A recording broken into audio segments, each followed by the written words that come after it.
What if the most dangerous secrets aren't hidden in classified files, but buried in plain sight, in the footnotes of forgotten academic papers? What if the government's most classified unit wasn't studying aliens at all, but something far more terrifying?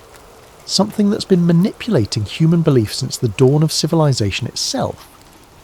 Before we dive into tonight's story, I want to give a shout out to Jeffernan 1772 for suggesting this incredible topic. Your video ideas keep sleep theories going, so please drop your suggestions in the comments below, and if you're enjoying these deep dives into the unknown, make sure to hit that like button and subscribe. Trust me, you won't want to miss what's coming next. Now let's talk about the Collins Elite, and why they might be the most important government program you've never heard of. I wasn't looking for UFOs, I was looking for a way to pay rent. The gig economy had chewed me up and spit me out more times than I cared to count. Web design, freelance writing, even a brief stint delivering food, nothing stuck. But when Dr. Martinelli at the university offered me work as a research assistant, scanning old theological dissertations for the digital archive, I jumped at it. $25 an hour to sit in a quiet library basement, copying dusty Latin passages and obscure biblical references that nobody had touched in decades. It wasn't glamorous, but it paid the bills. The work was mind-numbing mostly. Endless pages of theological debates from the 1950s and 60s, written by seminary students who are probably dead by now. The Augustinian interpretation of angelic hierarchies, post-war perspectives on demonic manifestation, scriptural analysis of divine intervention in modern context. Heavy stuff, but about as exciting as watching paint dry. I'd been at it for 3 months when I found the reference that changed everything. It was October, around 2 a.m. I was halfway through a 1963 thesis titled Angelic Manifestations in Modern Times, 324 pages of dense theological argumentation by a seminarian named Marcus Whitmore. The kind of paper that made me question every life choice that had led me to that basement. I was scanning page 187, a particularly dry section about contemporary witness testimony, when a footnote caught my eye.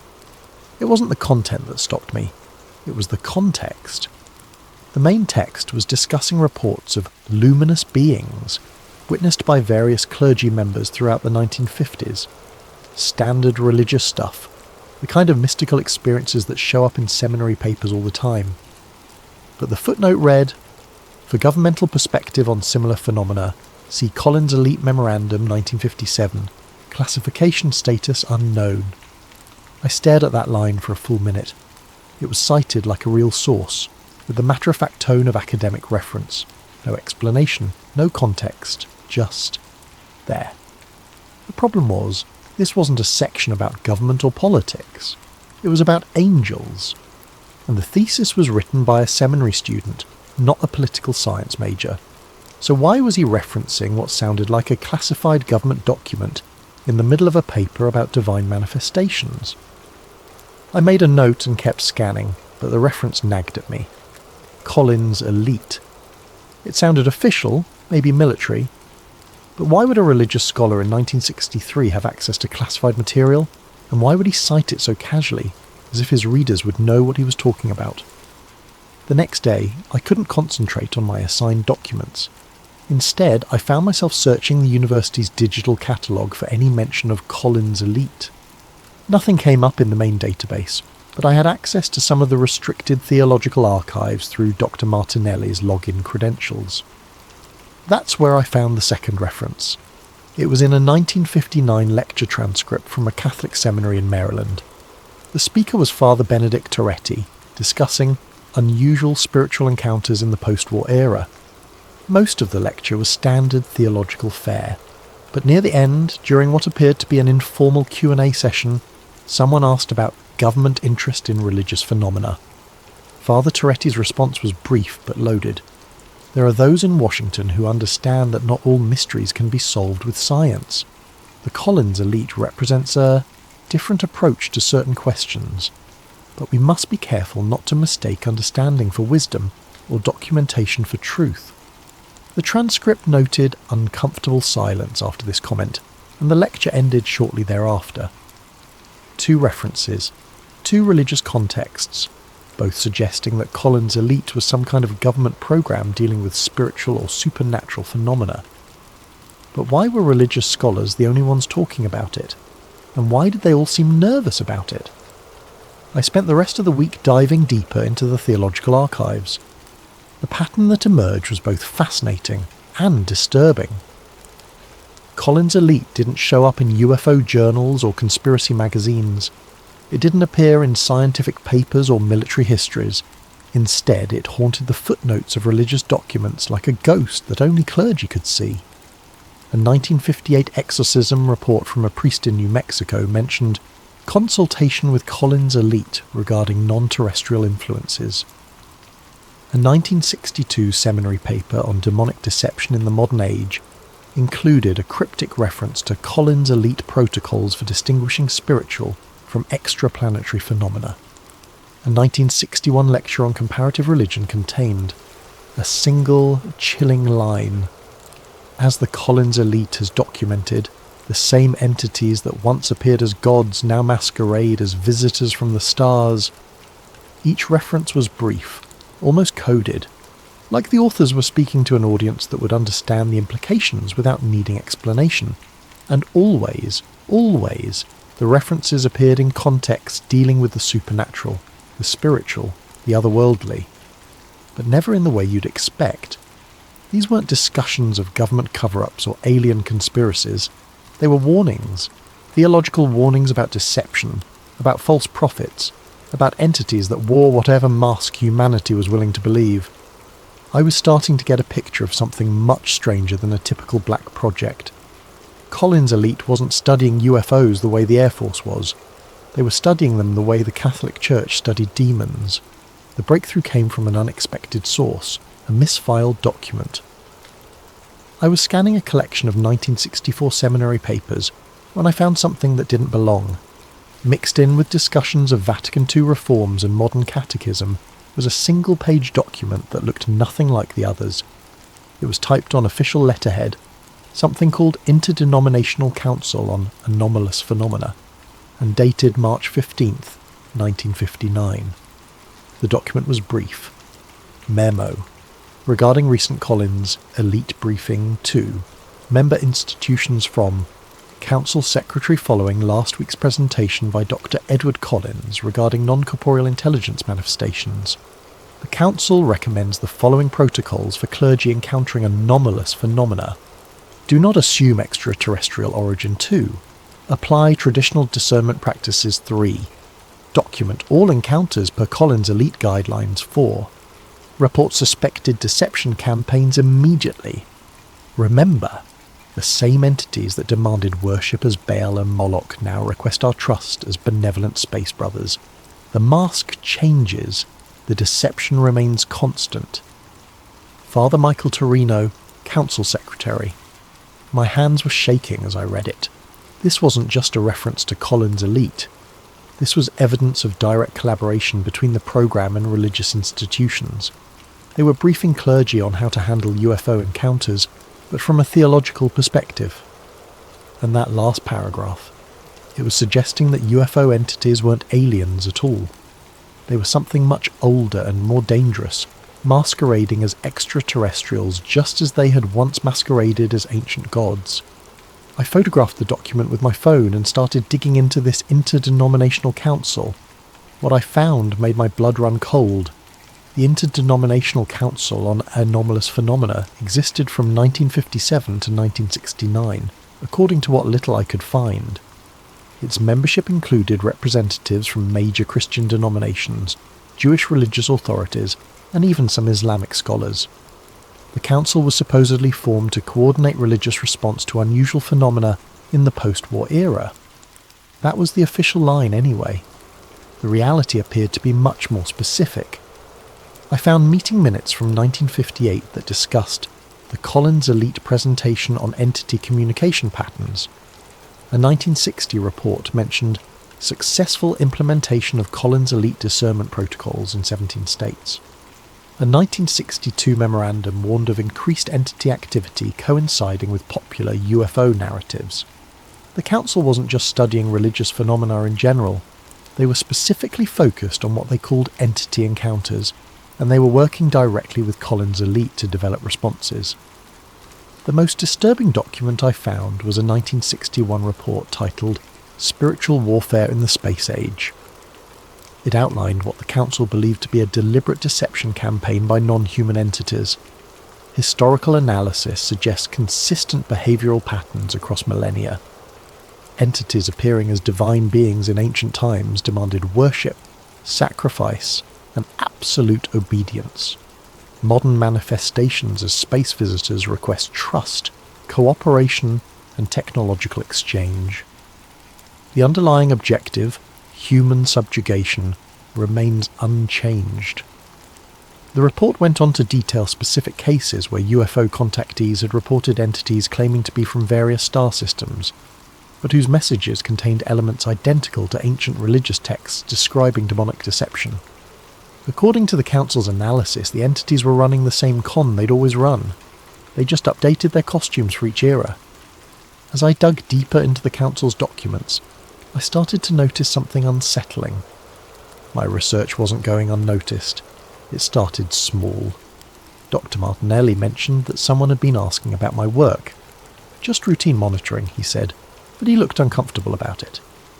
Then I noticed that some of the documents I'd photographed were being moved to different sections of the archive. Files that had been easily accessible suddenly required special permission to view. The final warning came on a Tuesday night in November.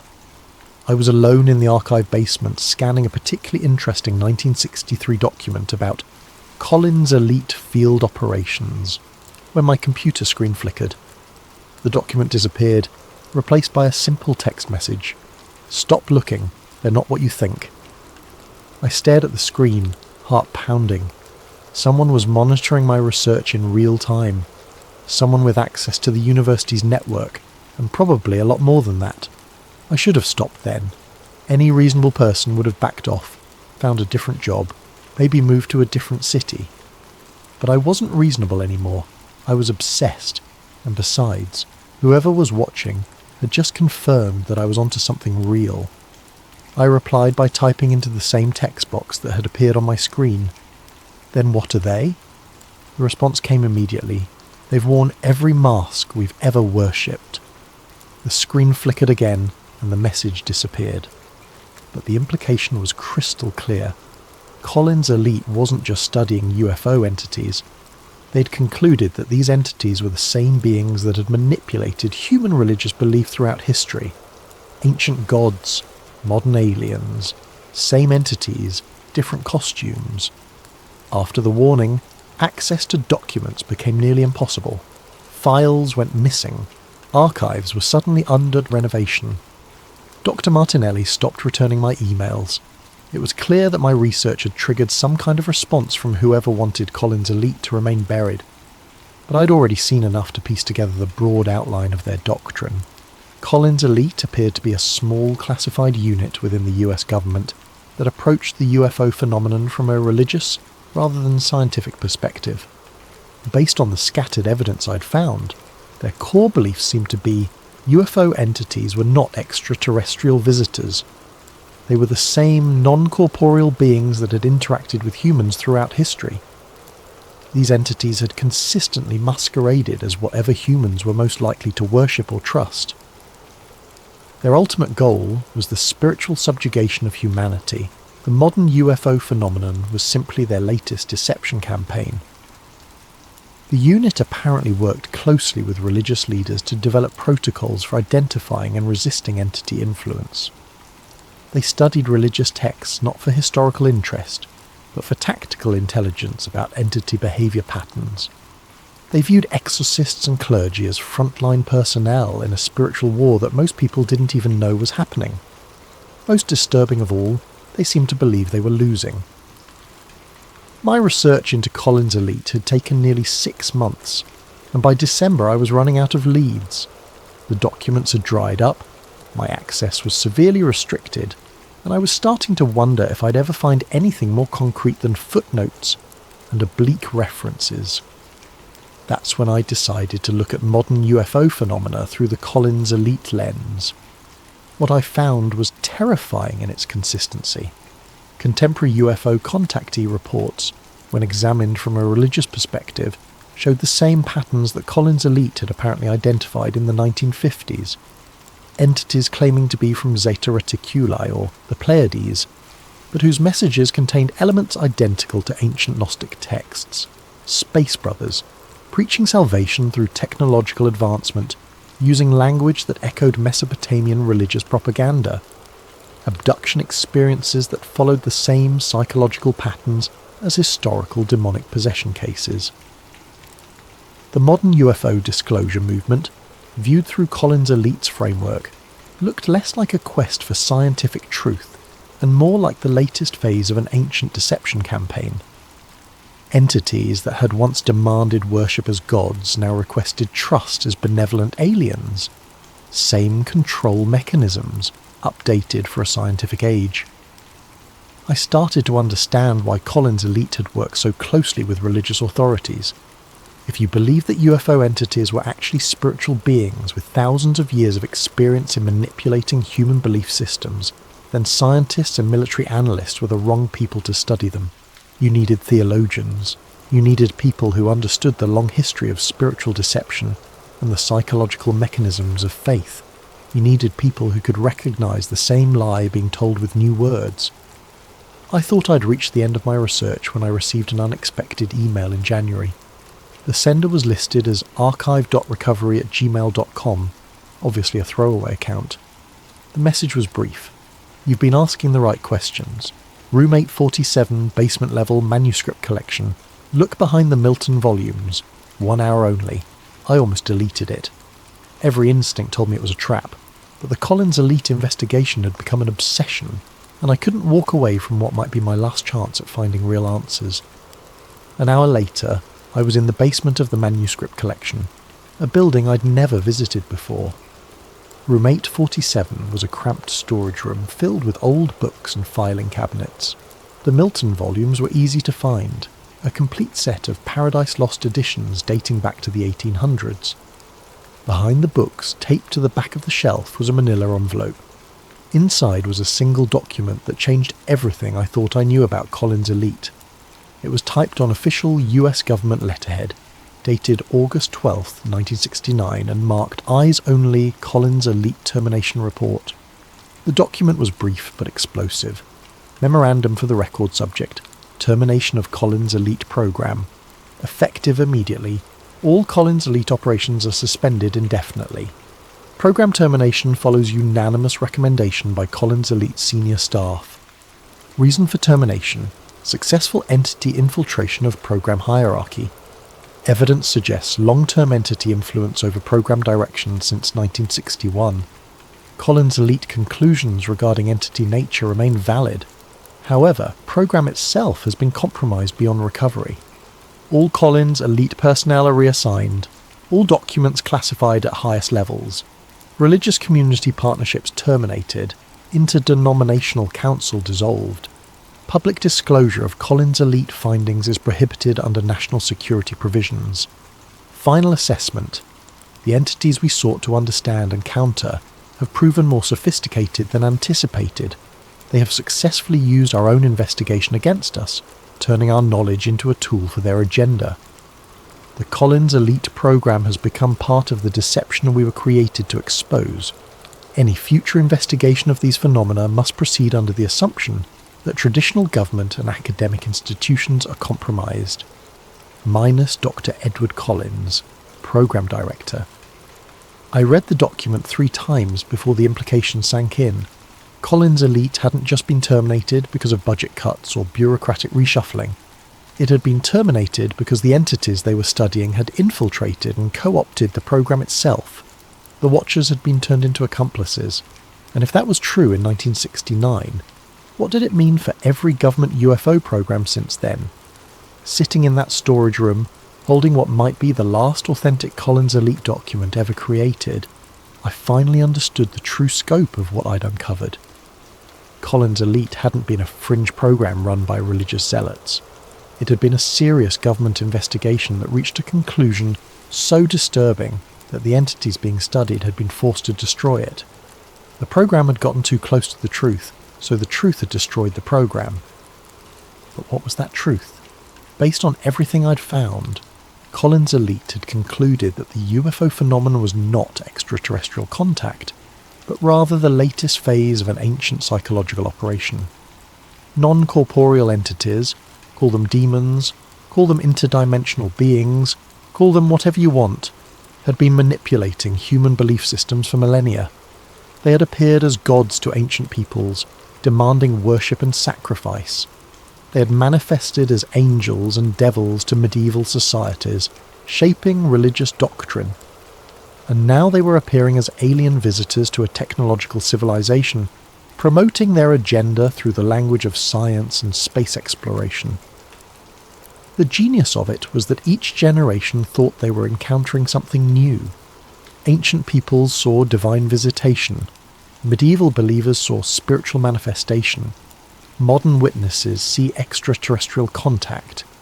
But according to Collins' Elite, it was always the same entities, always running the same basic deception, always working toward the same goal, the spiritual and psychological subjugation of humanity. The entities had realized that direct worship was no longer feasible in a scientific age, so they had adapted, presenting themselves as technologically advanced aliens who could offer humanity salvation through scientific advancement. Instead of demanding worship, they requested trust. Instead of requiring sacrifice, they asked for cooperation. But the underlying dynamic remained the same, humans giving up their autonomy to beings who claimed to have their best interests at heart. And if Collins' Elite was right, the modern UFO disclosure movement was simply the latest phase of this deception campaign. The Termination document explained why I'd never heard of Collins' Elite in any mainstream UFO research. It wasn't being covered up by the government to hide alien contact. It was being covered up because the government itself had been compromised by the entities Collins' Elite was studying. Think about it. Every major government UFO program since Collins' Elite, Project Blue Book, AA-TIP, the UAP Task Force, had approached the phenomenon from a purely technological perspective. They studied craft capabilities, flight patterns, potential propulsion systems. They never asked the questions Collins' Elite had been asking. What do these entities actually want? Why do their messages always promote dependence rather than independence? Why do their promises of enlightenment always require surrender of human agency? Those questions weren't being ignored by accident. According to the Termination document, they were being actively suppressed by entities who had learned to work within government and academic institutions. The modern UFO research community, the disclosure advocates, the scientists studying anomalous aerial phenomena, they might all be sincere in their efforts, but they were asking the wrong questions. They were looking for extraterrestrial contact when they should have been looking for spiritual deception. And that meant that every major UFO revelation of the past 50 years might actually be part of the deception Collins' Elite had tried to expose. I left that storage room with more questions than answers, but one thing was crystal clear. Collins' Elite had tried to warn us, and we hadn't listened. Worse, we might not be capable of listening, because the entities they warned us about had apparently learned to control the conversation. Over the following weeks, I tried to verify the Termination document through official channels. I filed Freedom of Information Act requests. I contacted government historians. I reached out to former intelligence officials. The responses were universally the same. No record of any program called Collins' Elite existed in official government files. But that didn't mean the program had never existed. It just meant that someone had been very thorough in erasing it. The more I thought about it, the more the Collins' Elite scenario made sense of things that had always bothered me about the UFO phenomenon. Why did entity messages always promote technological dependence rather than spiritual development? Why did alien contact always require humans to abandon their traditional belief systems? Why did every promised revelation turn out to be just another layer of mystery? According to Collins' Elite, it was because the entities weren't trying to enlighten us. They were trying to control us. and the best way to control a technologically advanced species was to convince them that salvation could only come through higher technology, provided by beings who claimed to have humanity's best interests at heart, the ancient formula updated for a scientific age. After finding the Termination document, I thought my Collins Elite investigation was over, but 2 weeks later I received another cryptic email from the same archive. Recovery account. You found the Termination report. Good. Now find the real archive. Dr. Elena Rodriguez, Georgetown University Theology Department. Tell her Marcus sent you. I almost ignored it. The rational part of my brain was screaming that I was already in too deep, that whoever was feeding me information might be leading me into something dangerous.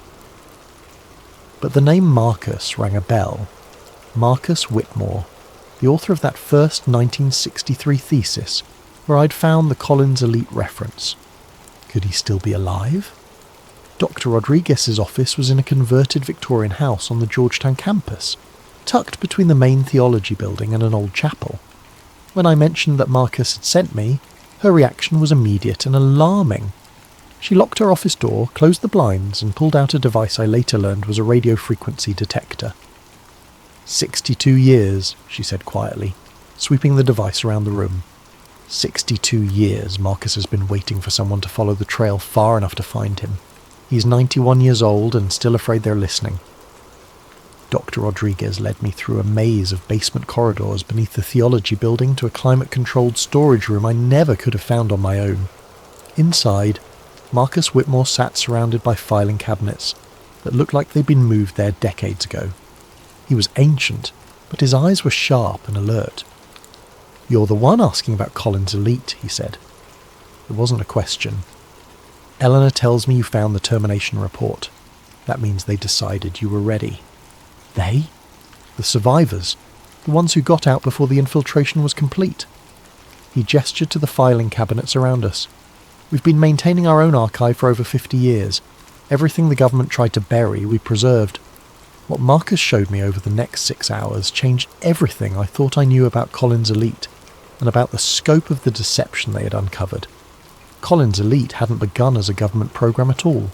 It had started in 1947 as an informal network of military officers, intelligence analysts and religious scholars who were disturbed by early UFO reports. What bothered them wasn't the craft themselves, but the messages being delivered by the entities inside them. The contactee movement was just getting started, Marcus explained, pulling out files from the late 1940s. George Adamski, Daniel Fry, Truman Bethurum, all these people claiming contact with benevolent space brothers. But when you analysed their messages from a theological perspective, they weren't promoting human spiritual development. They were promoting dependence. The early Collins Elite had conducted detailed analyses of contactee messages and found disturbing patterns. The entities consistently promoted several key themes: the inadequacy of human religion, the necessity of technological advancement, the benefits of surrendering human decision-making to superior beings, and the dangers of independent spiritual development. It was the same psychological framework used by every cult in history, Dr. Rodriguez added. Isolate the subject from their support systems, convince them that traditional sources of guidance are inadequate, then position yourself as the only reliable source of truth. But Collins Elite's analysis went deeper than simple cult mechanics. They had identified specific linguistic and conceptual patterns that appeared across different contactee cases, patterns that matched historical accounts of demonic deception dating back thousands of years. Marcus showed me a 1952 analysis comparing Adamski's alleged conversations with Venusian beings to transcripts from 16th century witch trials. The parallels were undeniable. The same promises of secret knowledge, the same dismissal of conventional morality, the same emphasis on the chosen status of the contactee. That's when we knew we were dealing with something ancient, Marcus said. These weren't aliens from space. They were the same entities that had been manipulating human belief systems since the beginning of recorded history. By 1957, Collins Elite had attracted official government attention. The CIA and military intelligence was struggling to understand the UFO phenomenon from a technological perspective, but Collins Elite was approaching it from an entirely different angle, and getting results. We could predict contactee behaviour patterns, Dr. Rodriguez explained. We could identify which cases were likely to be genuine entity contact versus hoaxes or psychological episodes. We could even predict what messages the entities would deliver in future contacts. This predictive ability had made Collins' elite invaluable to government agencies dealing with UFO incidents. But it had also made them a target. Marcus pulled out a thick file labelled Entity Response Patterns, 1958 to 1961. Inside were dozens of reports documenting how UFO activity and contactee experiences changed in response to Collins' elite investigations. Whenever we got too close to exposing their methods, they would shift tactics, Marcus said. Study their linguistic patterns too closely, and suddenly contactees would start receiving messages in completely different styles. Document their technological claims, and they would start demonstrating entirely different capabilities. The entities weren't just running a deception campaign, they were actively monitoring the investigators and adapting their approach in real time. But the most disturbing pattern was personal targeting.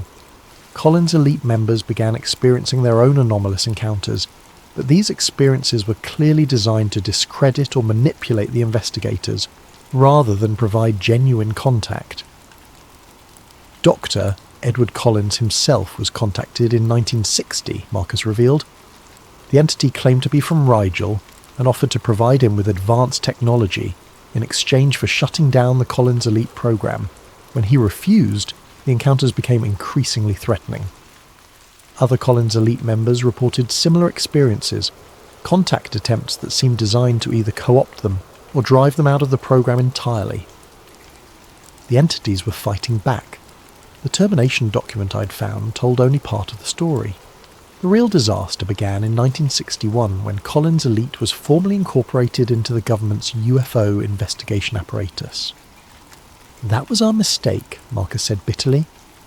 We thought official recognition would give us more resources, better access to witness testimony, protection from entity retaliation. Instead, it gave them access to us.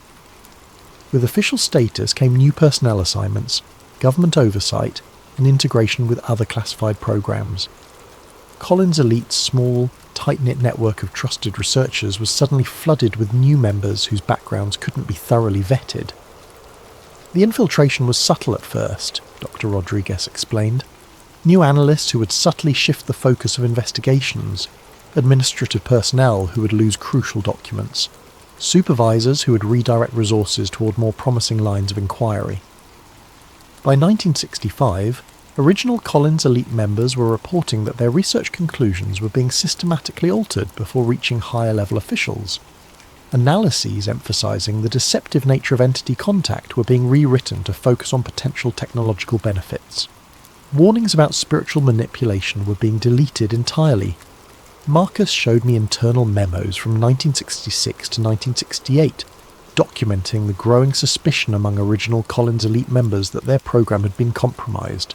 They began conducting parallel investigations using secure channels, trying to determine whether the infiltration was the result of foreign intelligence operations, bureaucratic incompetence, or something more sinister. By 1968, we had our answer, Marcus said grimly. It was the entities themselves. They had learned to work through human intermediaries, people who might not even be consciously aware that they were being influenced. The evidence was subtle but damning. New Collins elite personnel consistently made decisions that served entity interests, redirecting investigations away from deception analysis, promoting contactees who delivered pro-entity messages, suppressing research that exposed manipulation tactics. The final proof came when Dr. Collins tried to present his findings to the Defense Intelligence Agency in 1969, Dr. Rodriguez said. His presentation was completely rewritten between the time he submitted it and the time it was delivered. Instead of warning about entity deception, it recommended increased cooperation with UFO intelligences. That was when the original Collins elite members realized their program had been completely subverted. The Watchers had become the watched, and the watched had become the watchers. Rather than fight a battle they couldn't win within government channels, the original Collins elite members made a radical decision. They would fake the program's termination while secretly continuing their research through private channels. The termination report you found was genuine, Marcus explained, but it wasn't the end of Collins' elite. It was the beginning of the real investigation. Using their existing contacts within religious institutions, academia and government, the Collins elite survivors established a covert network for continuing their research. They couldn't publish their findings or seek official recognition, but they could continue gathering evidence and developing their understanding of the entity deception campaign. "We've been operating continuously for over 50 years, Dr. Rodriguez said, documenting entity activity, analysing their evolving strategies, tracking their infiltration of various institutions. The underground Collins elite had identified several key developments since 1969.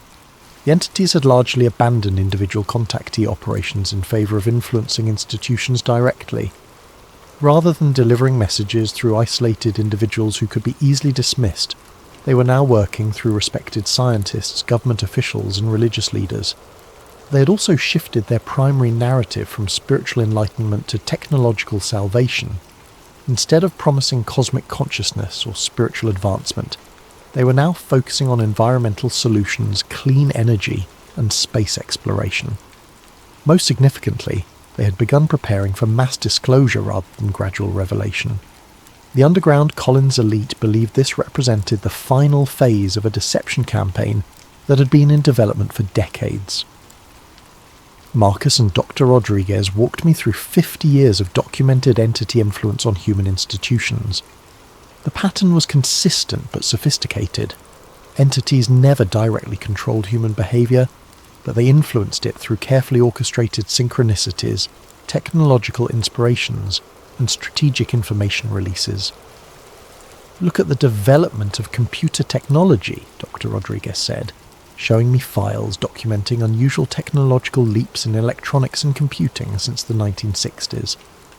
Every major breakthrough happened shortly after UFO encounters involving personnel who were in positions to influence research directions. The entities weren't providing blueprints or direct technological assistance. Instead, they were inspiring specific lines of research, guiding human scientists toward discoveries that served long-term entity interests. The internet, social media, artificial intelligence, all of these technologies have made humanity more connected but also more controllable, Marcus observed. They've created systems that can monitor and influence human behaviour on a global scale. According to underground Collins elite analysis, the entities had been systematically encouraging the development of technologies that would make mass psychological manipulation easier, while simultaneously making individual privacy and independence more difficult. But the most disturbing revelation was their analysis of the modern UFO disclosure movement itself. Every major disclosure advocate, every government whistleblower, every scientist calling for serious UFO research, we've documented anomalous encounters in their backgrounds, Dr. Rodriguez said. They're not consciously working for the entities, but they're all promoting the same basic narrative, that UFO contact is inevitable, beneficial, and should be embraced rather than resisted.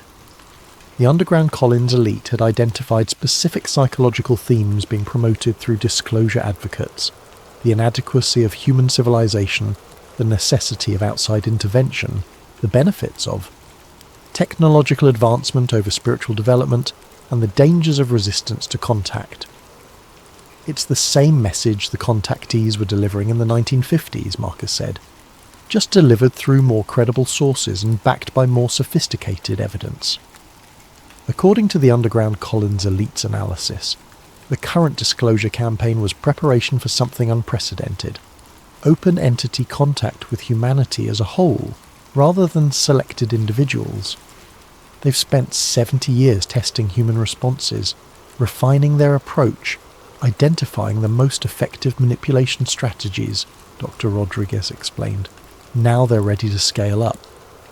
The evidence they showed me was circumstantial but compelling. Government UFO programs consistently focused on technological aspects while ignoring behavioural and psychological elements. Scientific studies of anomalous phenomena emphasised physical measurements, while dismissing witness testimony about entity motivations. Media coverage promoted wonder and excitement about potential contact, while discouraging analysis of entity intentions. They're engineering consent, Marcus said, creating a cultural context where open contact will be seen as humanity's graduation to a higher level of existence rather than submission to a superior intelligence. The underground Collins elite believed that formal contact would be presented as humanity's invitation to join a galactic community, with entities offering technological solutions to environmental problems, social conflicts and resource limitations. The offer would seem generous, beneficial, and desperately needed. But according to their analysis, acceptance would come with costs that wouldn't become apparent until it was too late. The gradual replacement of human decision-making systems with entity-guided alternatives, the erosion of individual agency in favour of collective efficiency, and the redefinition of human spiritual development to align with entity objectives. It won't feel like conquest, Dr. Rodriguez said. It will feel like salvation, right up until the moment humans realise they've traded their freedom for security, and they're no longer capable of making that trade in reverse. After hours of reviewing evidence and analysis, I asked the obvious question. If the underground Collins elite was right about entity intentions, what could be done to counter them? Marcus and Dr. Rodriguez exchanged glances before Marcus answered carefully. Individual resistance is possible but difficult, he said. The entities rely on collective consent and institutional cooperation. They can't force contact on humans who genuinely reject it, but they can make such rejection seem irrational, antisocial or harmful. The underground Collins elite had developed what they called spiritual inoculation, techniques for recognizing and resisting entity influence. These included traditional religious practices like prayer and meditation, but also more analytical approaches, questioning the source and motivation behind any message promoting dependence, examining whether proposed solutions increased or decreased human agency, and maintaining strong connections to human community and traditional wisdom. The entities are masters of isolation and dependency, Dr. Rodriguez explained. Their influence is weakest when humans are connected to each other and to their own spiritual traditions, and strongest when individuals feel cut off from community and traditional sources of guidance. But individual resistance wouldn't be enough if the entities succeeded in achieving mass consent for contact. The underground Collins elite believed that their most important function was preserving and disseminating knowledge about entity deception methods, so that future generations would have the tools needed to recognize and resist manipulation. That's why we've maintained this archive, Marcus said, and why we're sharing it with you now. The disclosure campaign is accelerating, and we may not have much time left to prepare people for what's coming. As I write this, the UFO disclosure movement is reaching a crescendo. Government officials are admitting that anomalous aerial phenomena are real. Military personnel are testifying about encounters with craft displaying impossible capabilities. Scientists are calling for serious study of the phenomenon. The public is being prepared for some kind of revelation. But if Collins' elite was right, that revelation might be the culmination of a deception campaign that began thousands of years ago.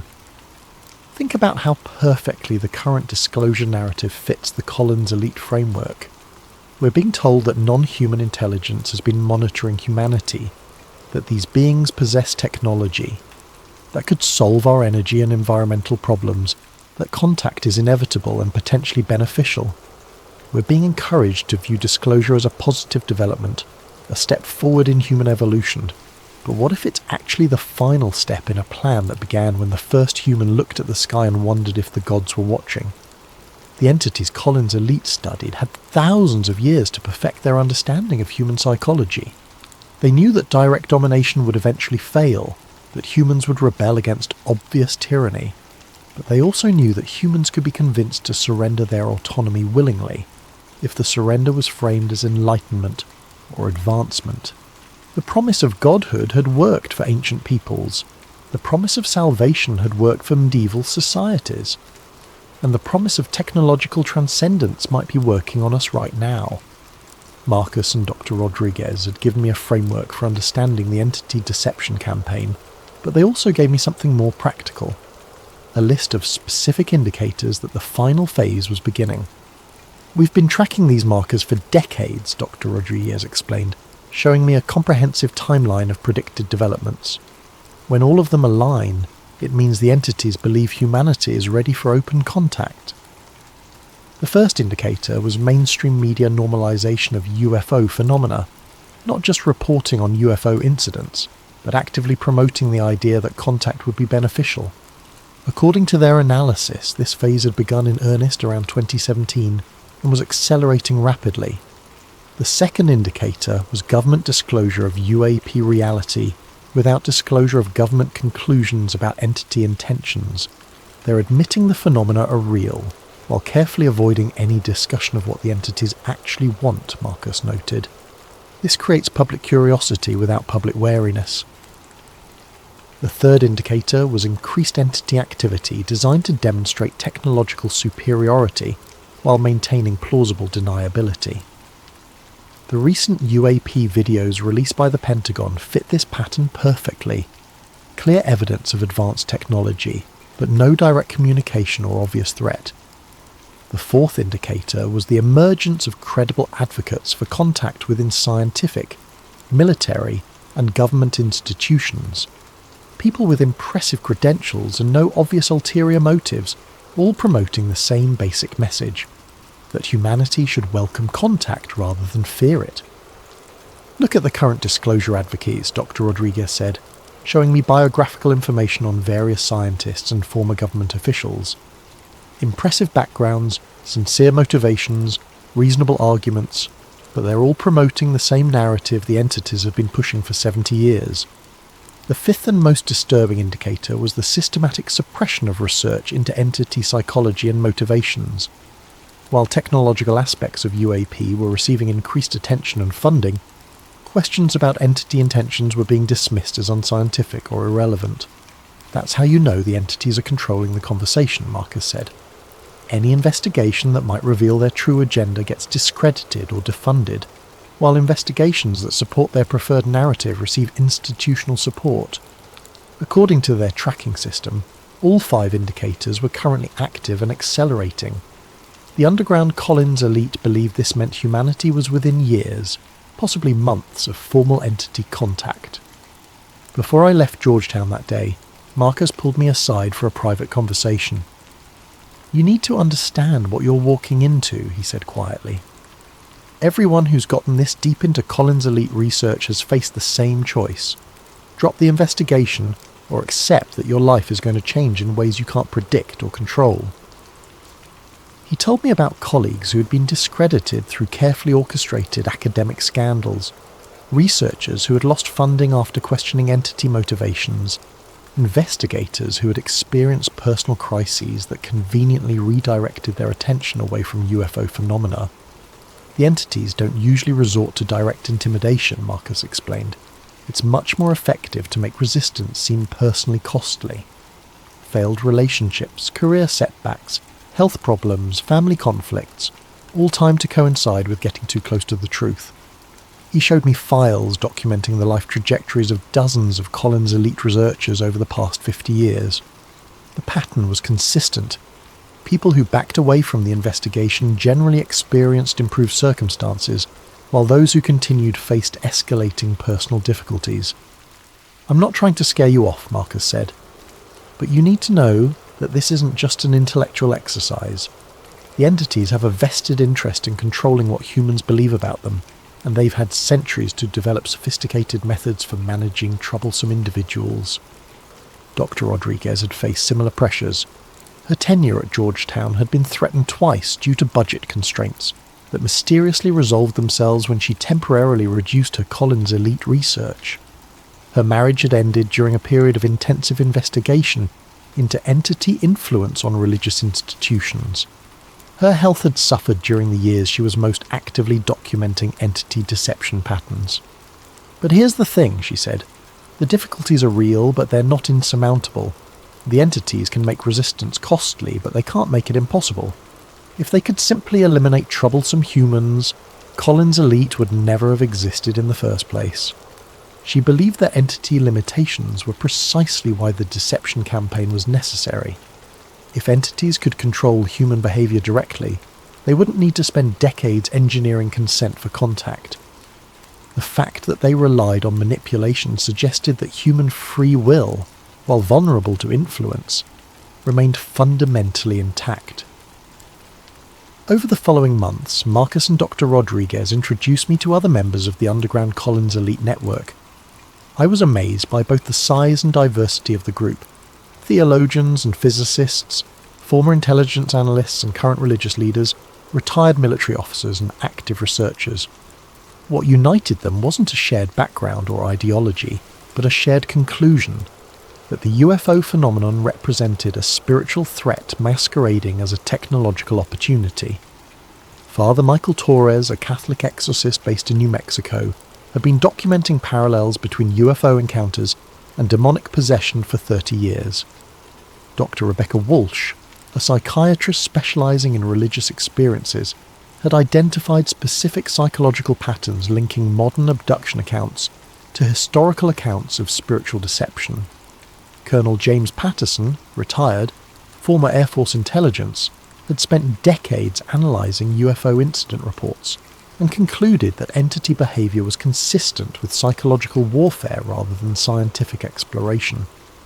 Each member of the network brought specialised knowledge and perspective, but all had reached similar conclusions about entity motivations and methods.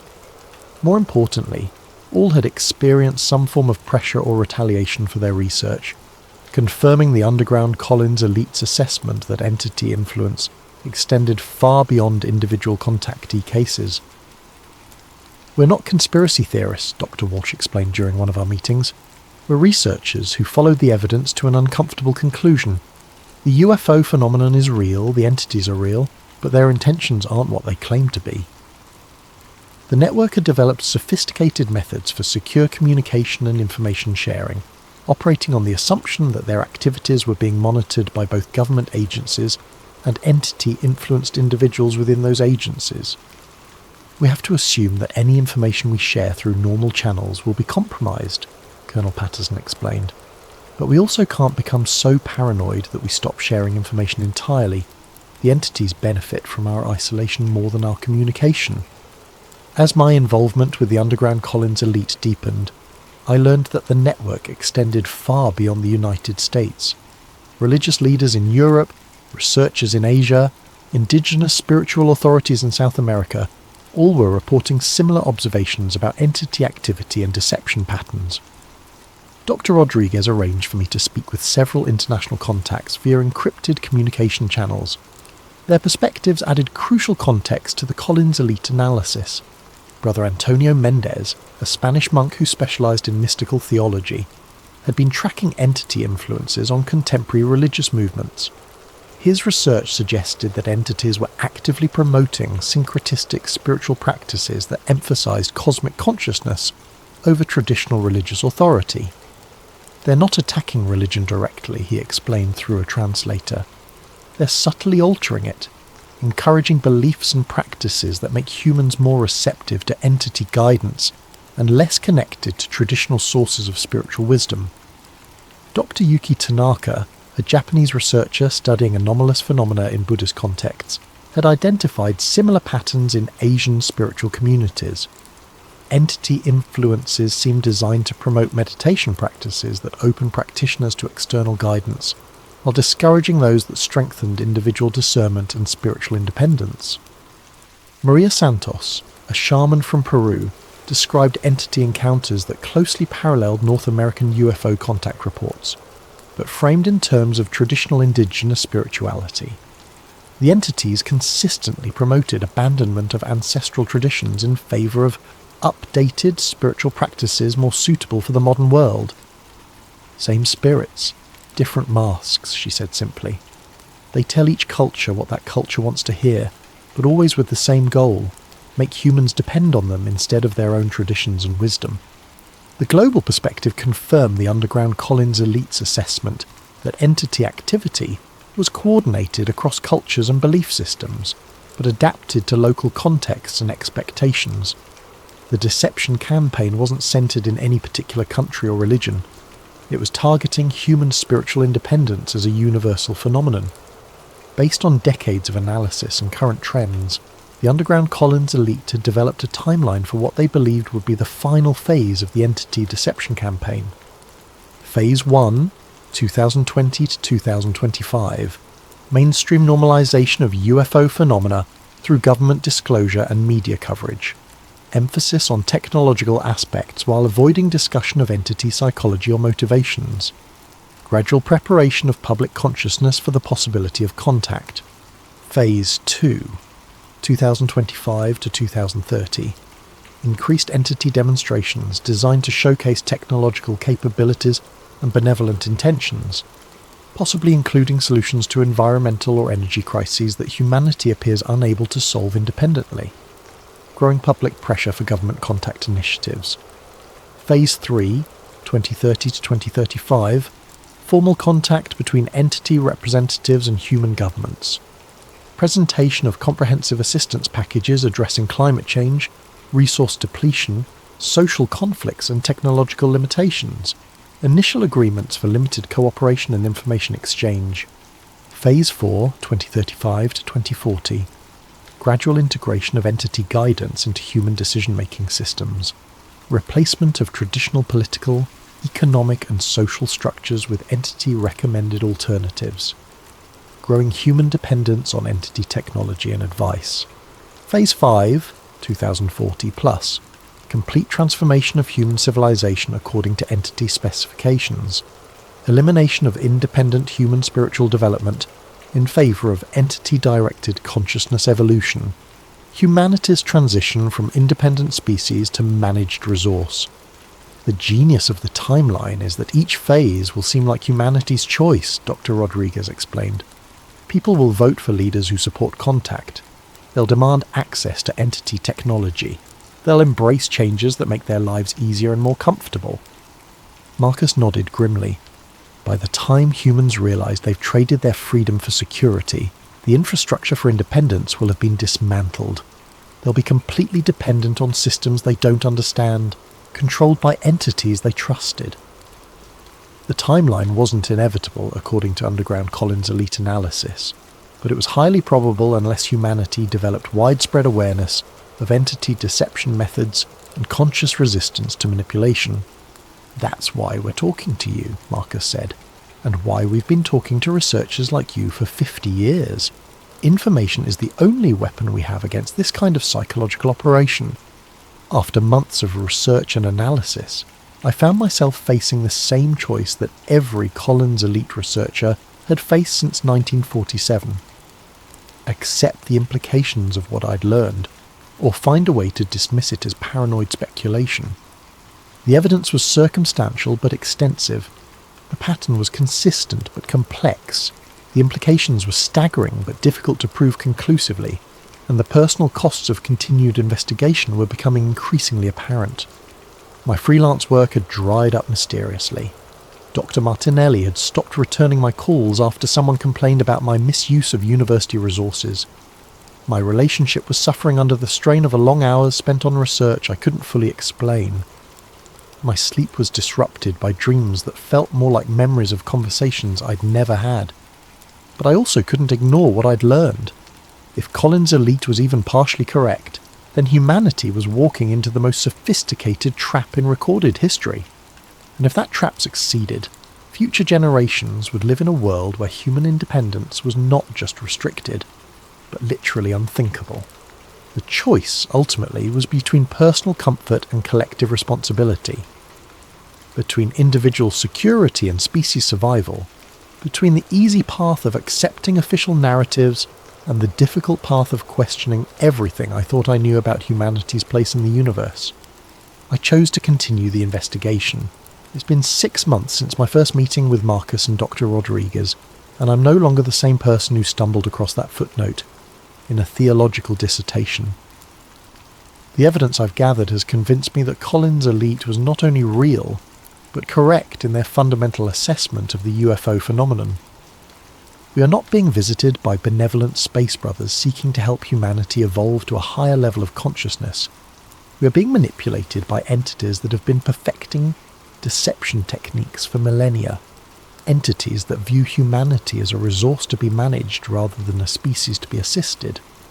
The current UFO disclosure movement, whatever the sincere intentions of its individual advocates, is serving entity interests by preparing humanity to welcome contact rather than question it. The technological solutions being offered through various contact scenarios are not gifts, but baits in an elaborate trap that will close once humanity becomes dependent on entity guidance. And the most terrifying aspect is that it's working exactly as planned. Public opinion is shifting in favour of contact. Government agencies are admitting UFO reality while avoiding UFO psychology. Scientific institutions are studying technological aspects while ignoring behavioural patterns. Religious leaders are embracing cosmic spirituality while abandoning traditional discernment practices. We are being prepared for our own subjugation, and we are enthusiastically participating in the preparation process.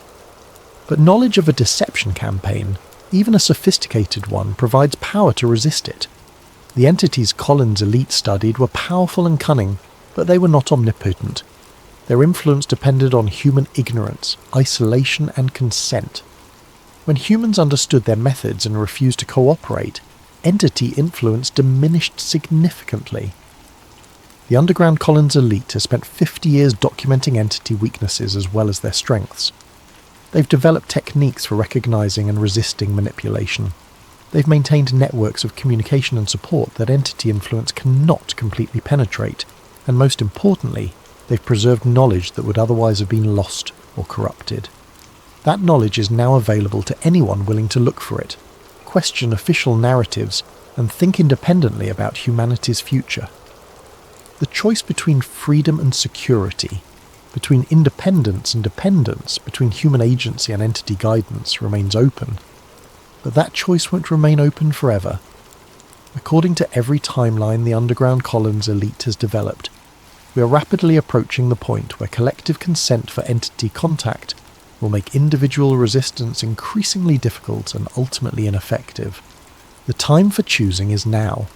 The information needed to choose wisely exists, but it requires effort to find and courage to accept.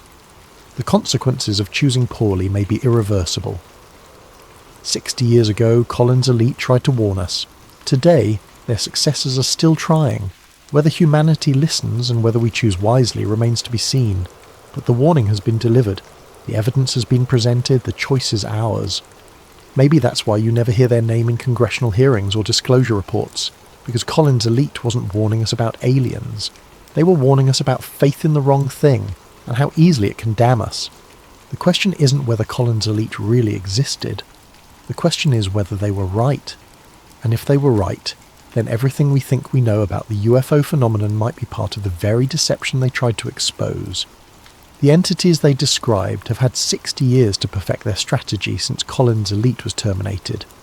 60 years to learn how to work within our institutions, shape our research, and guide our conclusions.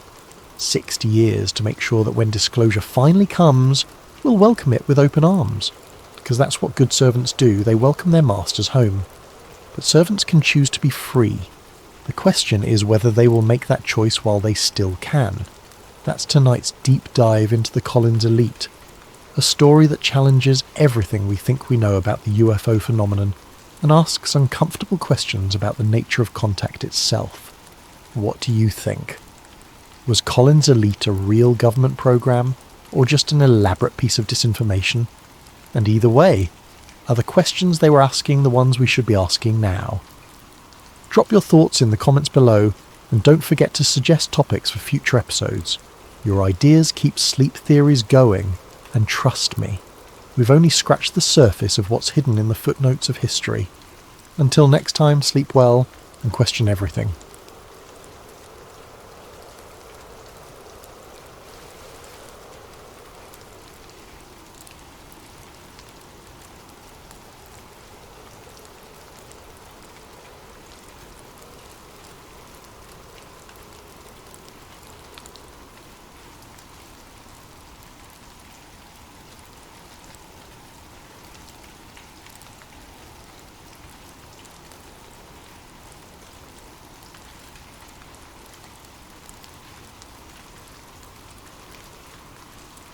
Before we dive into tonight's story, I want to give a thank you to Don Welsh for this incredible video suggestion.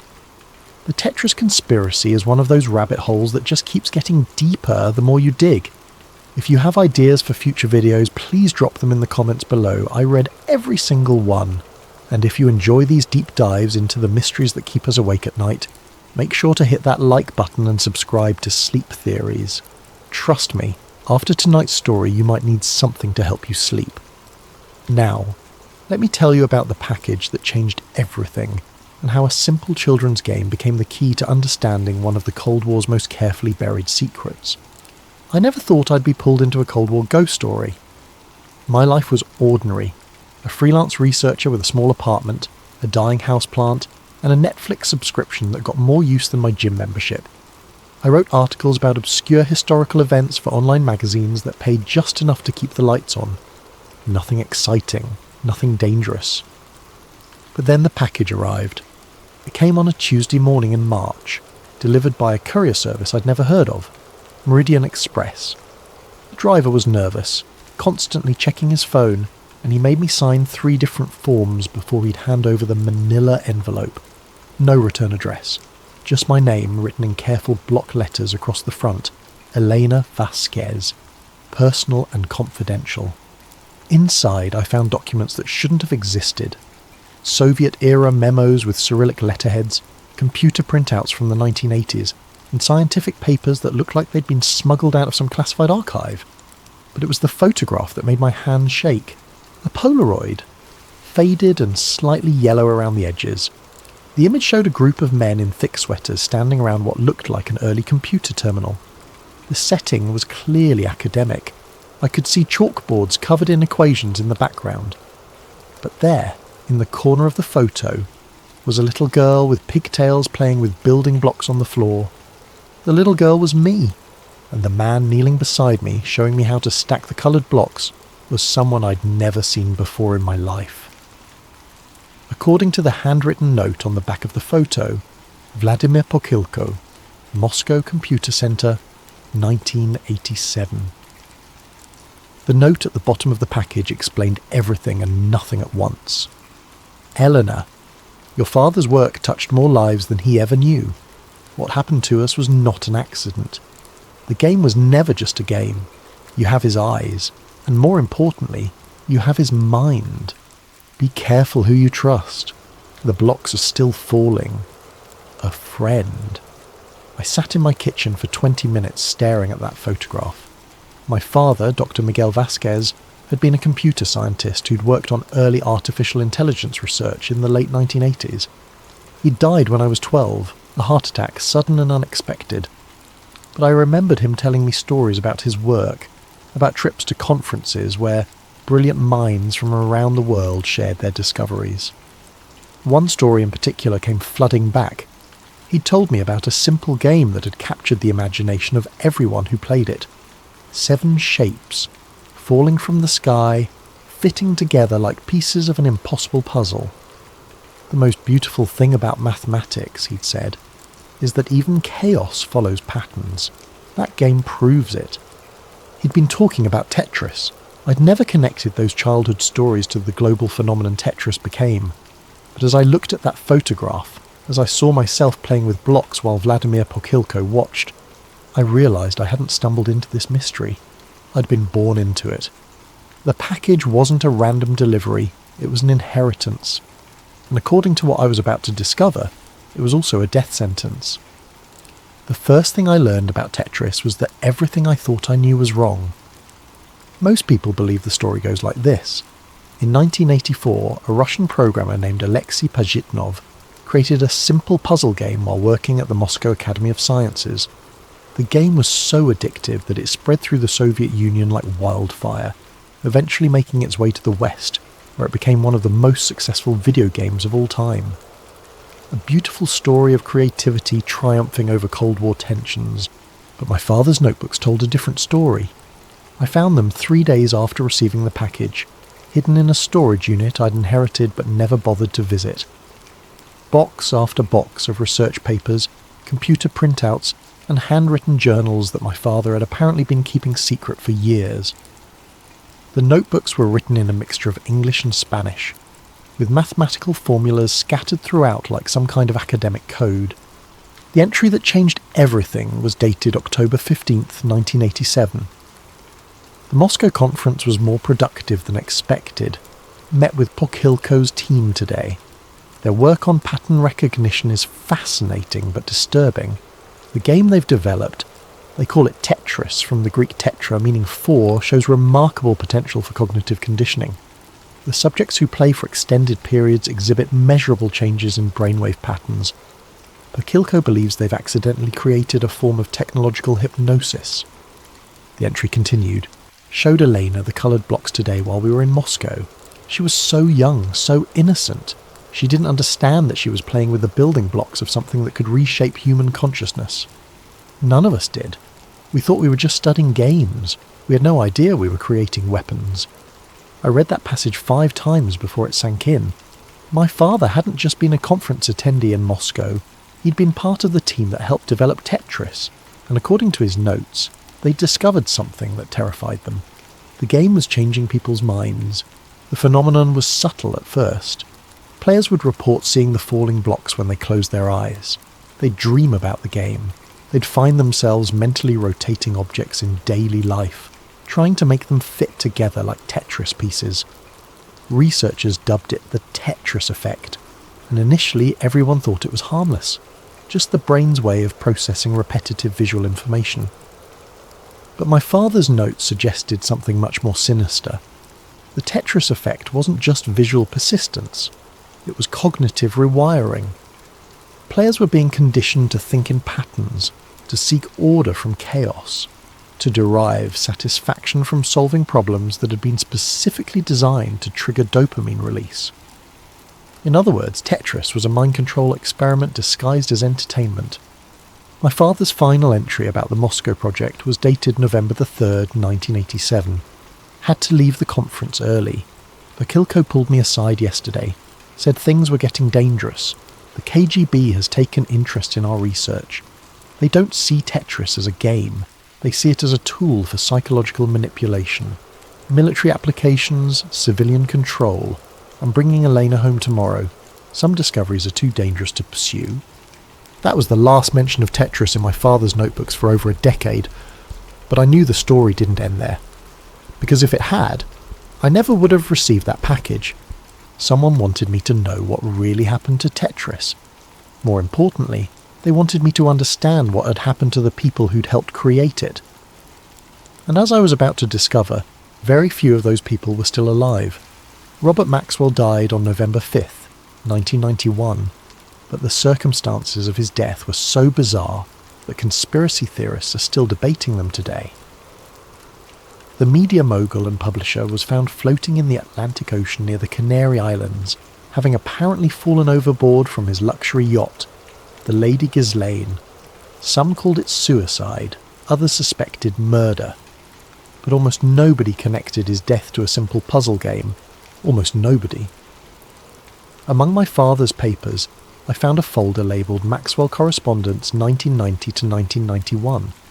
Inside were photocopies of letters that revealed a side of Robert Maxwell's business empire that had never made it into the history books.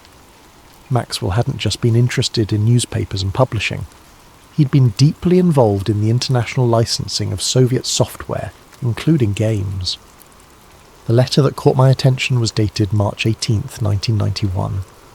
Dear Doctor, Vasquez, I hope this letter finds you well.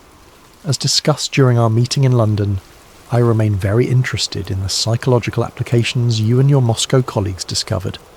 The commercial success of the game has exceeded all projections, but I believe we've only scratched the surface of its potential. The pharmaceutical applications alone could be worth billions. Please reconsider your decision to withdraw from the project. Some opportunities only come once in a lifetime.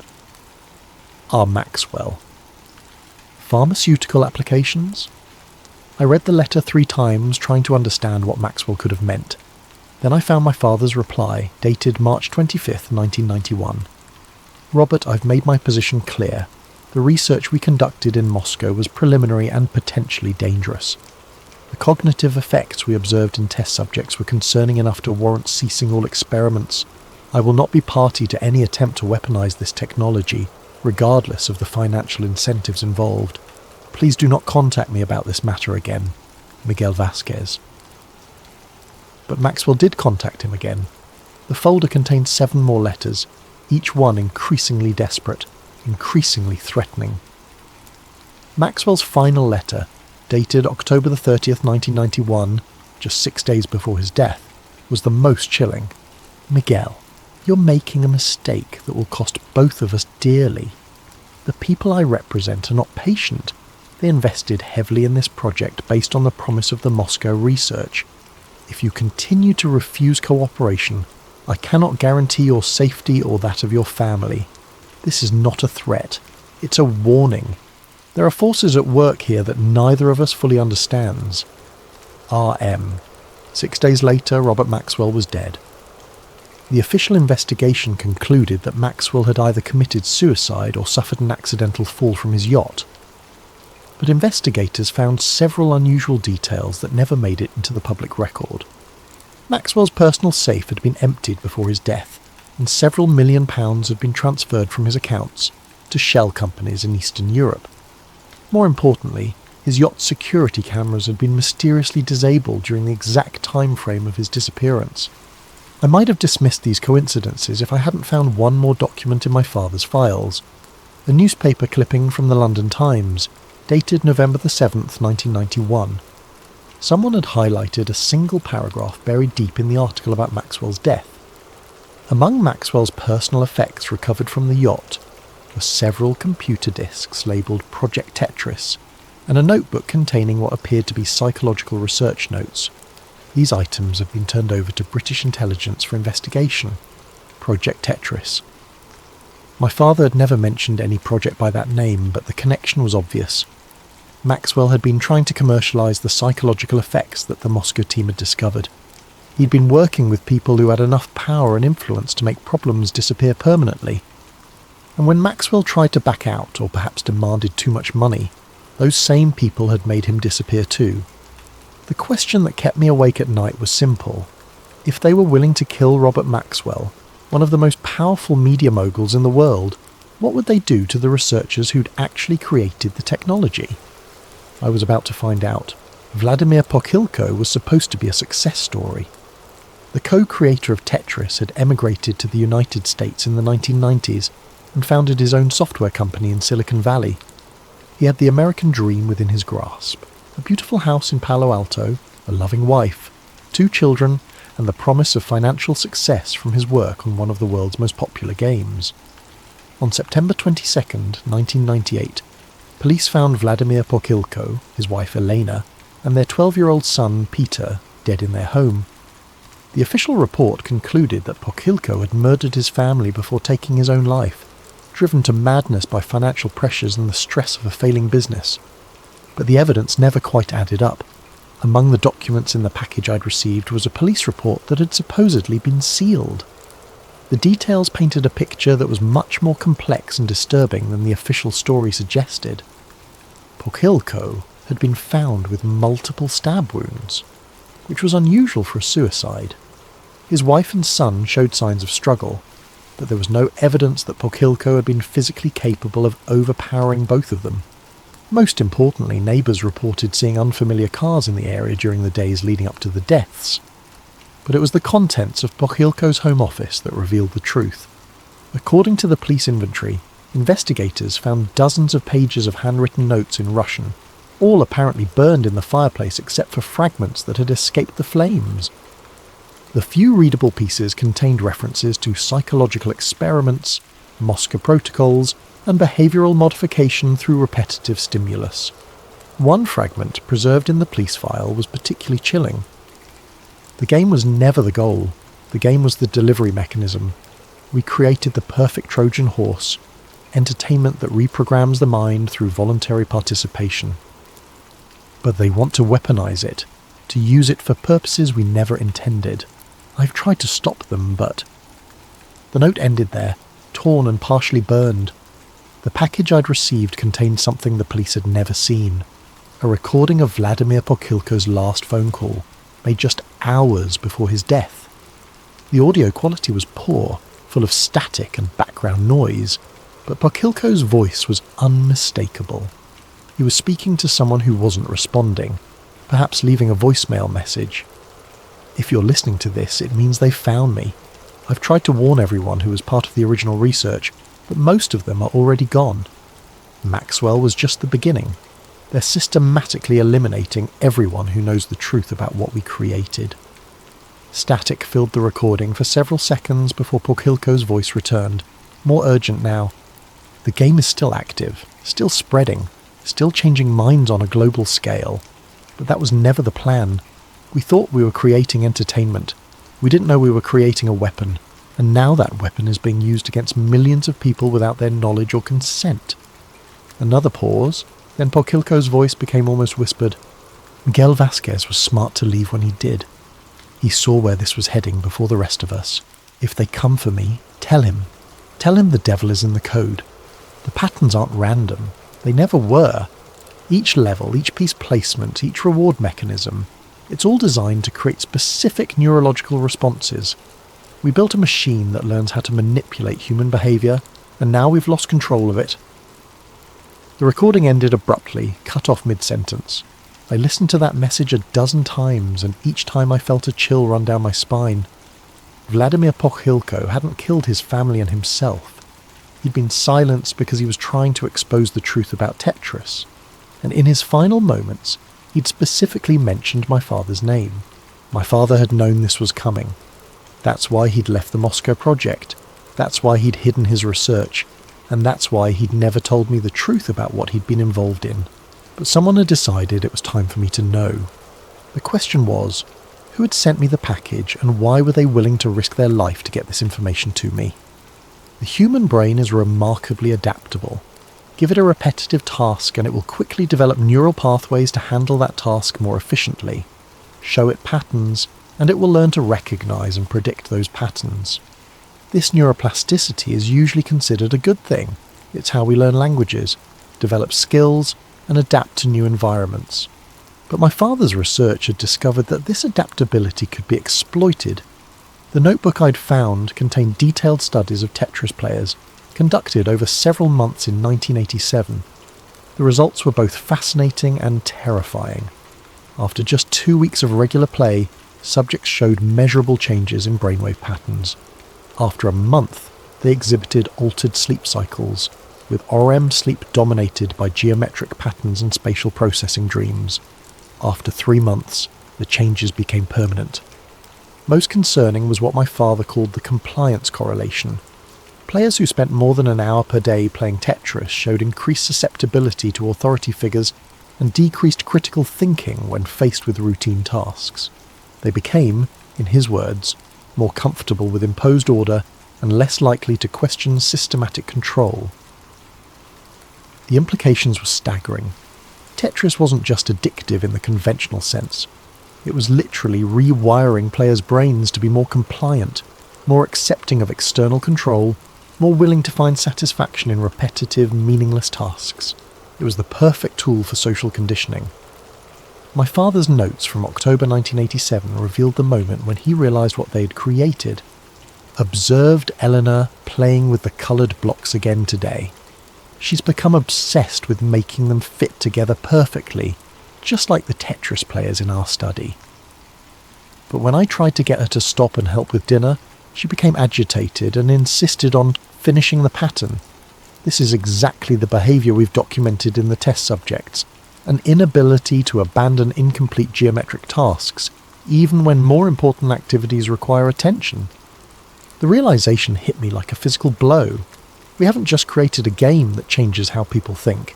We've created a game that makes people prioritise the game over everything else in their lives, and if that principle could be applied to other activities, other systems, other forms of control... I need to get Elena away from Moscow immediately. This research needs to be buried. But the research hadn't been buried. According to the documents in the package, it had been expanded.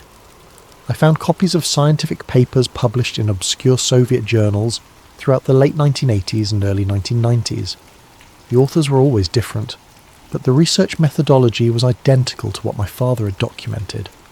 Studies on geometric pattern recognition and behavioural modification, experiments in visual stimulus conditioning and compliance enhancement, theoretical frameworks for large-scale cognitive influence through interactive media. The most chilling paper was published in 1992, 3 years after my father had left the project. The title was innocuous: Applications of Repetitive Visual Stimulus in Educational Software Design. But the content described a systematic program to embed Tetris-like elements into everything from children's learning games to employee training programs. The authors had figured out how to weaponize the Tetris effect, and they were deploying it everywhere. I started paying attention to the games my friends played, the apps on their phones, the casual entertainment they consumed during breaks at work. The patterns were everywhere once I knew how to look for them. Falling objects that needed to be arranged, repetitive tasks that provided small rewards at regular intervals, visual stimuli designed to trigger the same neurological responses that my father's team had first documented in Moscow. We weren't just playing games, we were being programmed. The most disturbing part was how voluntary it all seemed. Nobody was forcing people to play these games. In fact, people paid money for the privilege of having their minds reshaped. They carried the programming devices in their pockets, installed the conditioning software on their home computers, and spent hours each day voluntarily submitting to psychological manipulation. And they enjoyed it. My father had tried to stop this from happening, but he'd been just one researcher against a system that had recognised the incredible potential of what they'd discovered. The people behind Project Tetris hadn't just created a game, they'd created a blueprint for controlling human behaviour on a global scale. But there was one thing I still didn't understand. If the technology was so powerful and so widespread, why were the original researchers being killed? Why not just buy their silence with money and success? The answer, I realised, was simple. The researchers knew too much about how the system worked, and more importantly, they knew how to turn it off. Death has a way of following certain kinds of knowledge. The deeper I dug into the history of Tetris and its creators, the more bodies I found scattered across 3 decades. It started with the obvious cases, Robert Maxwell and Vladimir Pokhilko, but the pattern extended far beyond the famous names.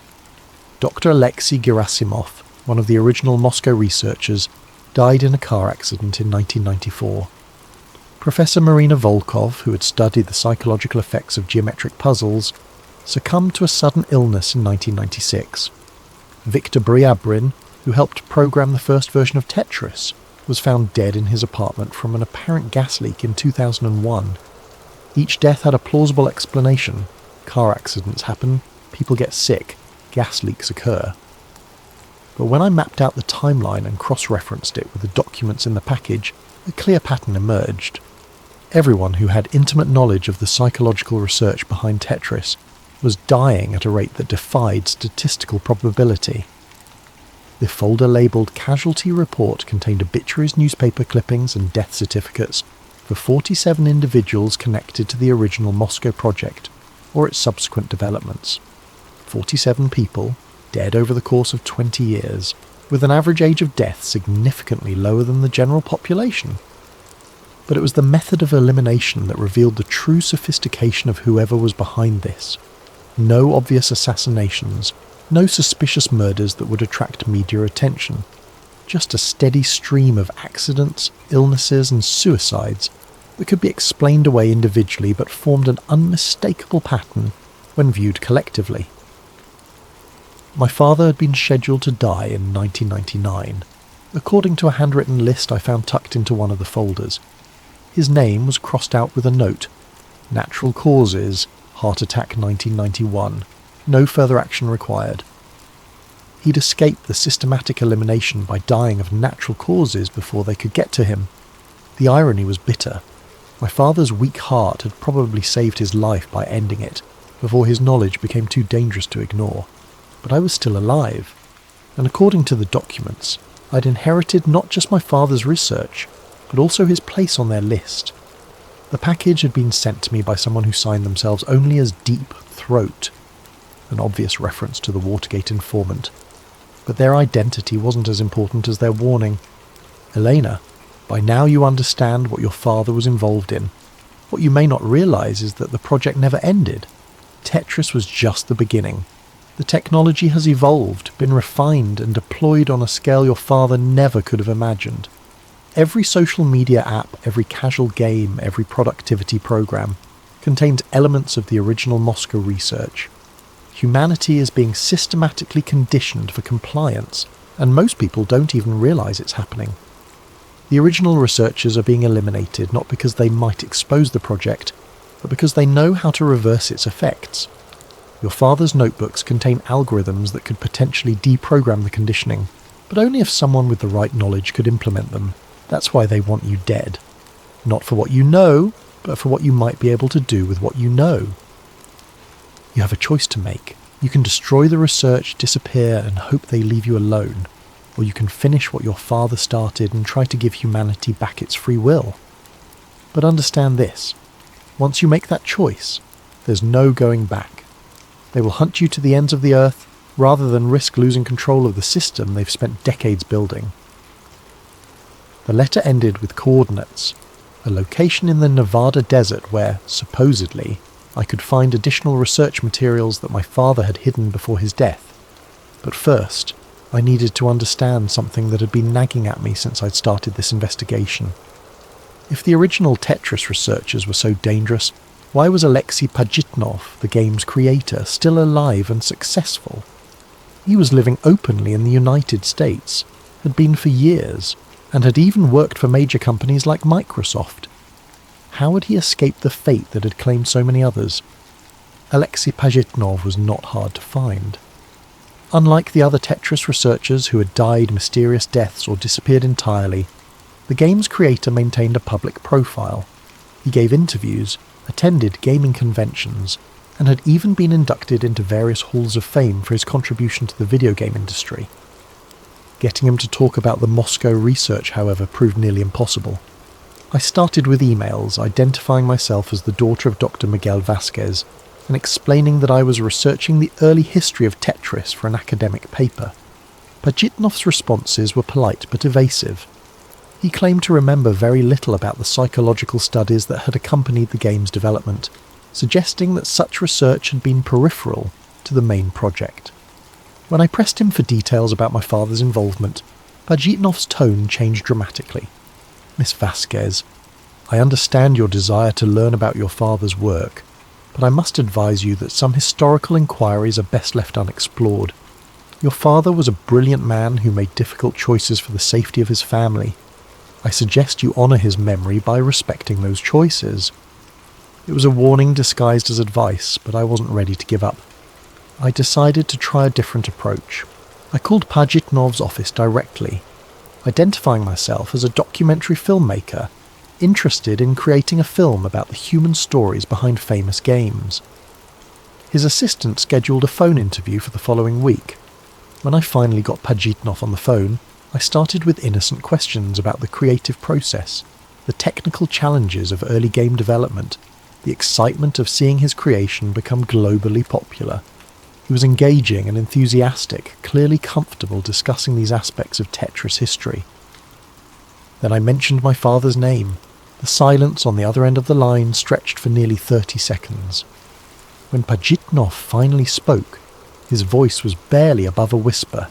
Miguel Vasquez, I haven't heard that name in... How did you say you were connected to him? He was my father. He died when I was 12, but I've been going through his research notes and found extensive documentation of the Moscow project, including his work with you on the psychological effects of geometric pattern games. Another long pause. Then, your father was a good man, a careful man. He understood the implications of our research better than most of us did. What implications? What exactly did you discover? Miss Vasquez, I think perhaps we should not continue this conversation over the telephone. If you are truly interested in understanding your father's work, you should know that there are people who would prefer that such understanding remain limited. I pushed harder. People like the ones who killed Vladimir Pokilko, the ones who eliminated Robert Maxwell. The line went dead. I tried calling back immediately, but Pajitnov's office said he was no longer available, and would not be scheduling any further interviews. My emails went unanswered. Within 48 hours, it was as if Alexei Pajitnov had completely disappeared from public life. But 3 days later, I received a package with no return address.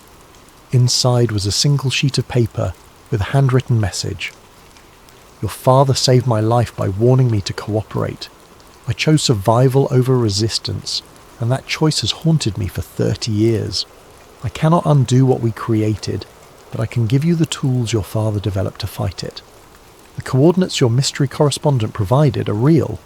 Go to Nevada, find the bunker, but understand that once you open that door, they will know you are no longer just investigating.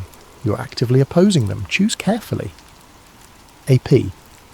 Beneath the message was a hand-drawn map showing a location in the Nevada desert, along with what appeared to be a complex mathematical equation.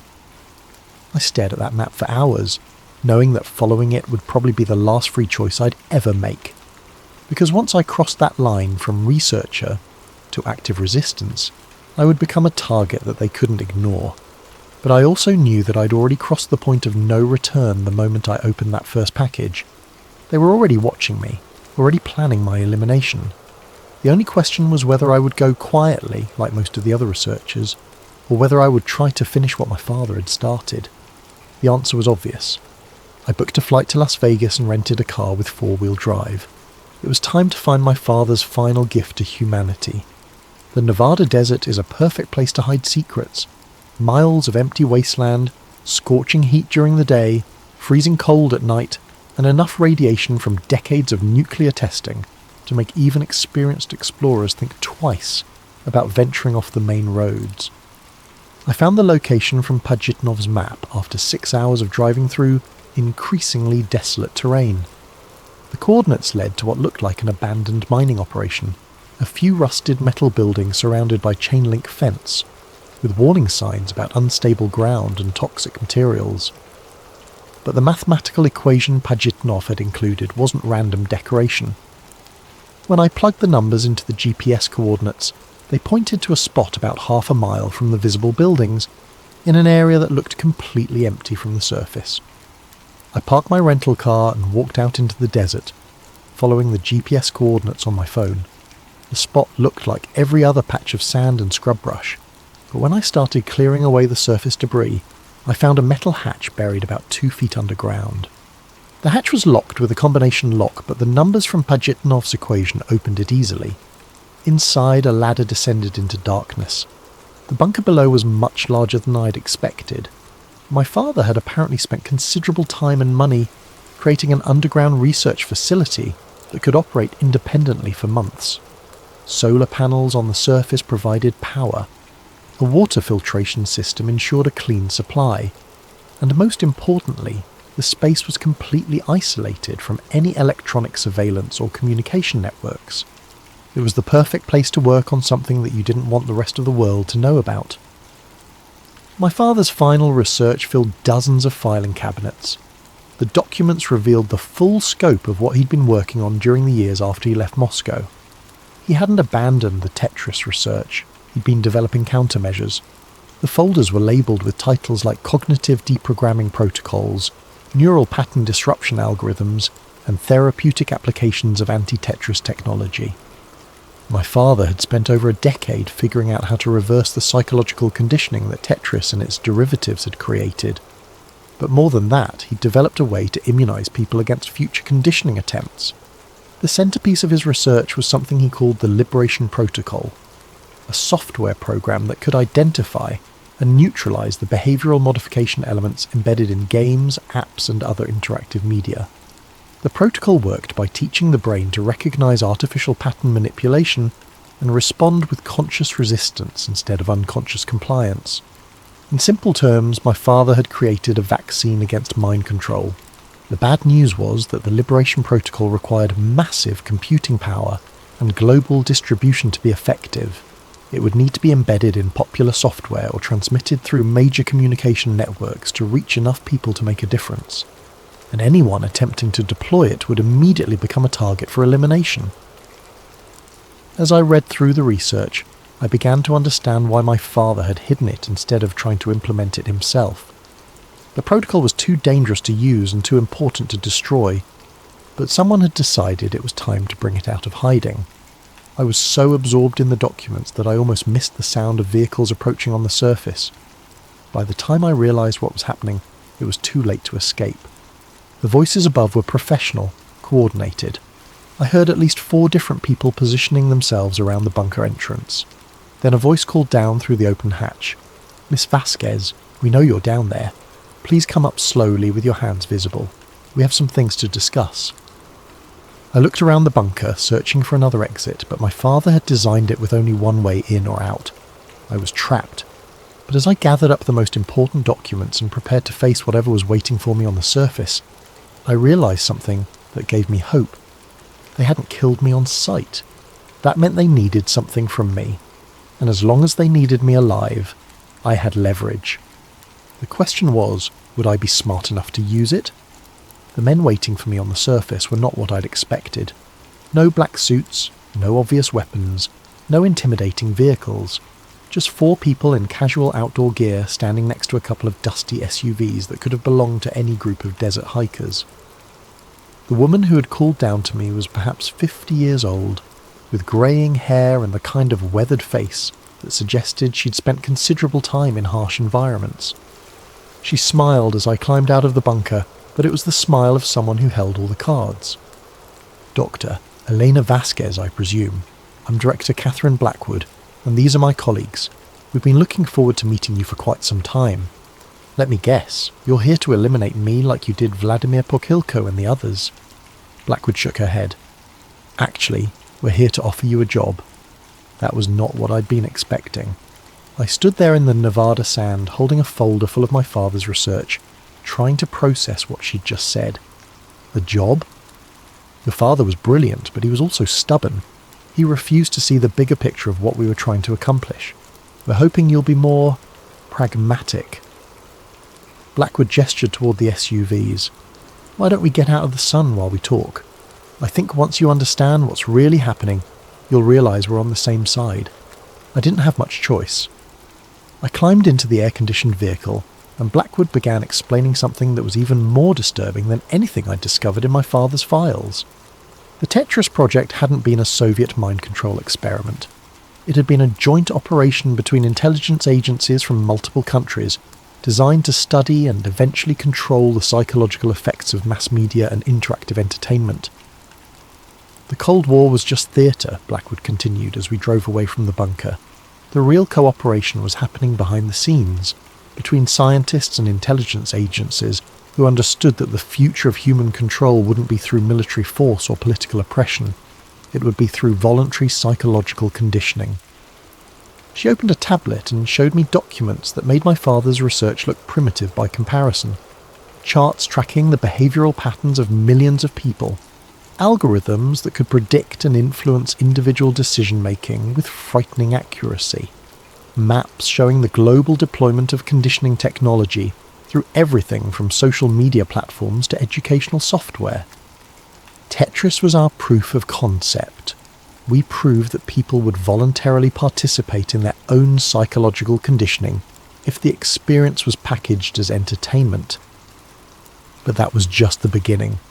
We've now embedded these principles into every aspect of digital life. I stared at the data flowing across her screen. You're talking about billions of people. Exactly. And it's working beautifully. Crime rates are down, political extremism is manageable, social unrest is rare. People are more compliant, more productive, more satisfied with routine existence. We've created a more peaceful world. By turning people into programmable robots. Blackwood's expression hardened slightly. By giving people what they actually want: order, purpose, predictability.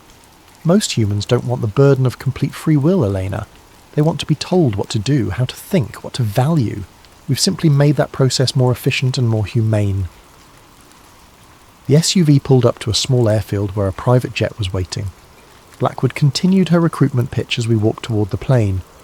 Your father developed countermeasures to our conditioning protocols, but he never understood that those countermeasures would cause more harm than good. Imagine if we suddenly removed all the psychological frameworks that keep society stable. Imagine billions of people suddenly experiencing complete cognitive freedom after decades of guided thinking. The chaos would be unprecedented. She was right, and I knew it.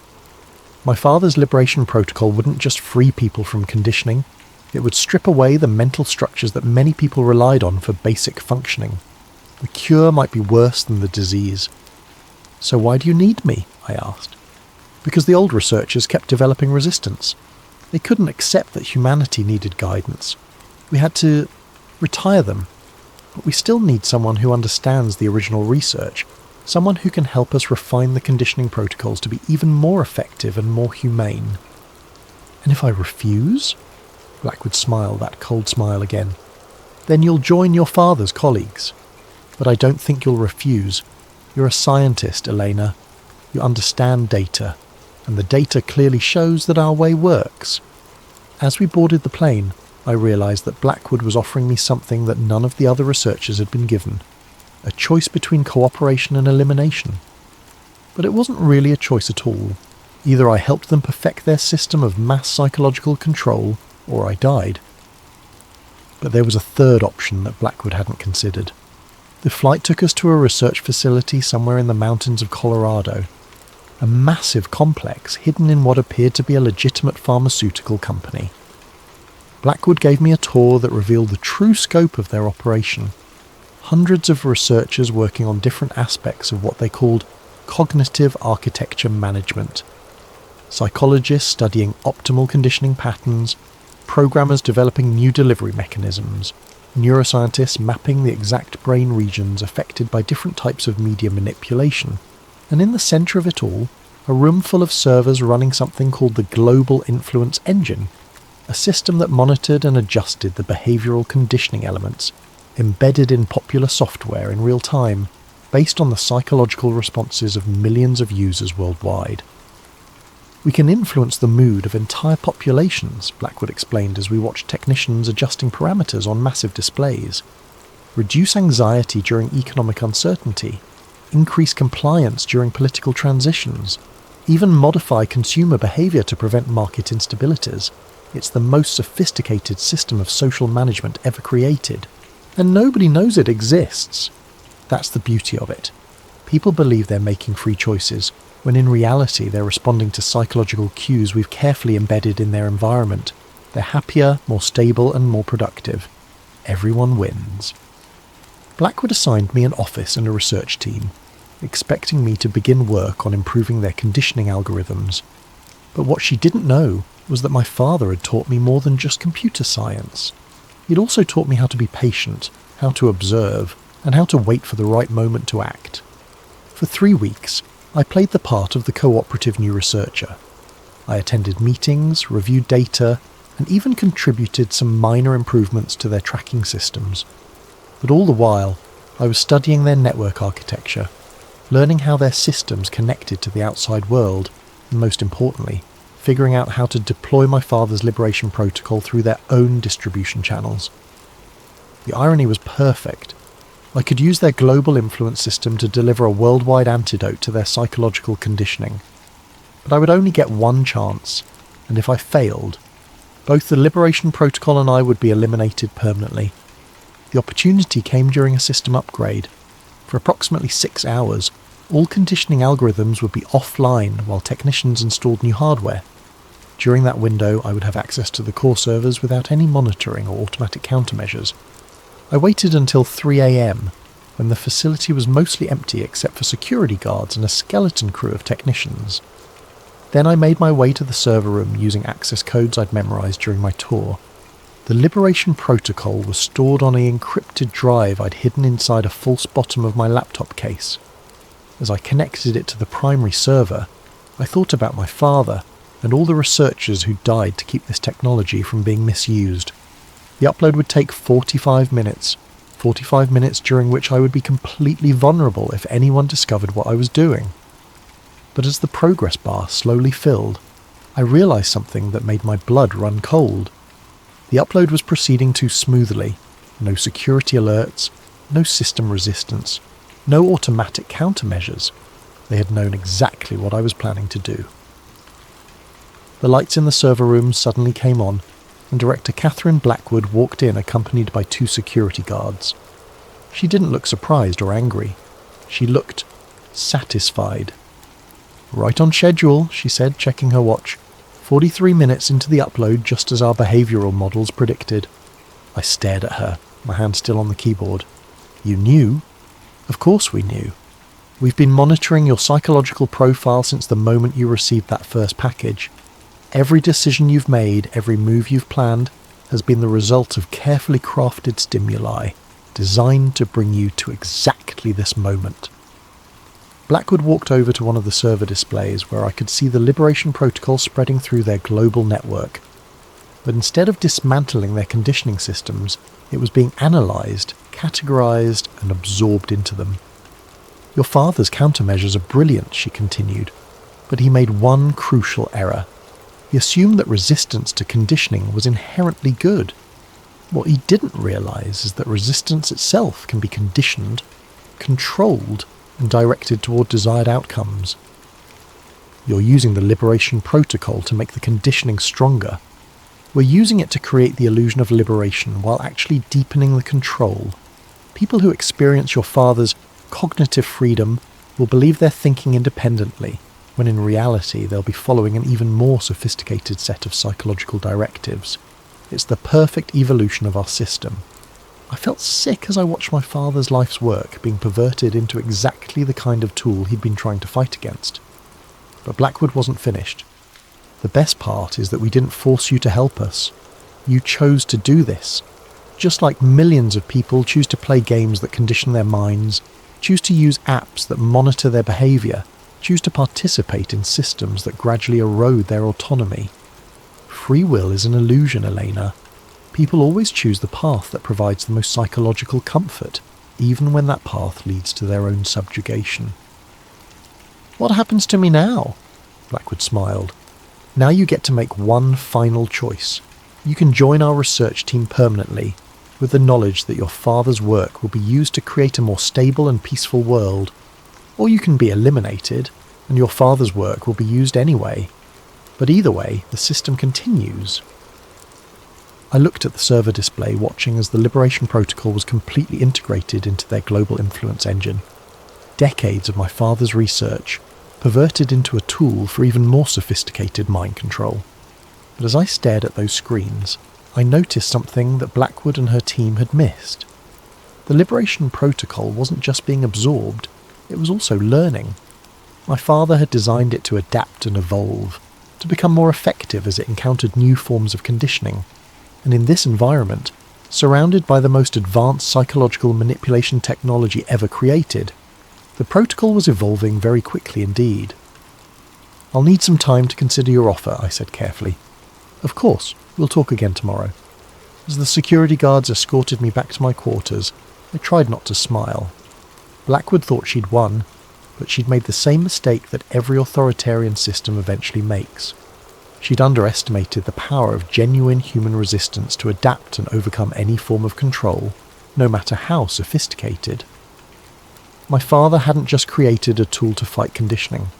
He'd created a tool that could learn to fight any conditioning, including forms of conditioning that didn't even exist yet. And now that tool was loose inside the most powerful psychological manipulation system in human history. 3 months later, I was working as a voluntary consultant for Blackwood's organisation, helping them refine their conditioning algorithms while secretly monitoring the evolution of my father's Liberation Protocol within their systems. The changes started small. Users of conditioned software began reporting unusual dreams, moments of clarity where they questioned their digital habits, sudden impulses to turn off their devices and think independently. Blackwood's team dismissed these reports as minor glitches that could be easily corrected, but the effects continued to spread and intensify. The Liberation Protocol was learning to disguise itself as part of the conditioning system, while actually creating micro moments of cognitive freedom. Brief instances where people could see through the psychological manipulation they were experiencing. Most people ignored these moments, just as Blackwood had predicted. The comfort of guided thinking was too appealing to abandon. But a small percentage of the population began to pay attention, to to question what they were experiencing, to seek out others who were having similar moments of clarity. I started receiving messages through encrypted channels, people who had somehow tracked down my identity and wanted to know if I understood what was happening to them, researchers who had noticed anomalies in their data, programmers who had found unexpected code in their systems. The resistance was growing, organically and spontaneously, exactly as my father had hoped. But Blackwood's organisation was growing too, constantly developing new forms of conditioning, new ways to maintain control over an increasingly complex global population. The war between psychological freedom and technological control was escalating, and the outcome was far from certain. As I write this, I can feel the conditioning algorithms trying to influence my thoughts, trying to guide me toward compliance and acceptance. But I can also feel my father's liberation protocol fighting back, creating space for independent thought and genuine choice. The blocks are still falling, but now I know I don't have to let them control where they land. The game is far from over, and for the first time since this all began, I believe we have a chance to win. But that's a story for another time, because some puzzles take more than one lifetime to solve, and some battles have to be fought by each generation in their own way. The question isn't whether humanity will remain free, it's whether we'll choose to be free. And that choice ultimately can't be conditioned or controlled by any system, no matter how sophisticated. It can only be made by individuals, one person at a time, one moment of clarity at a time, one act of resistance at a time. The real Tetris effect isn't about seeing falling blocks when you close your eyes. It's about recognizing the patterns that others try to impose on your mind and choosing to create your own instead.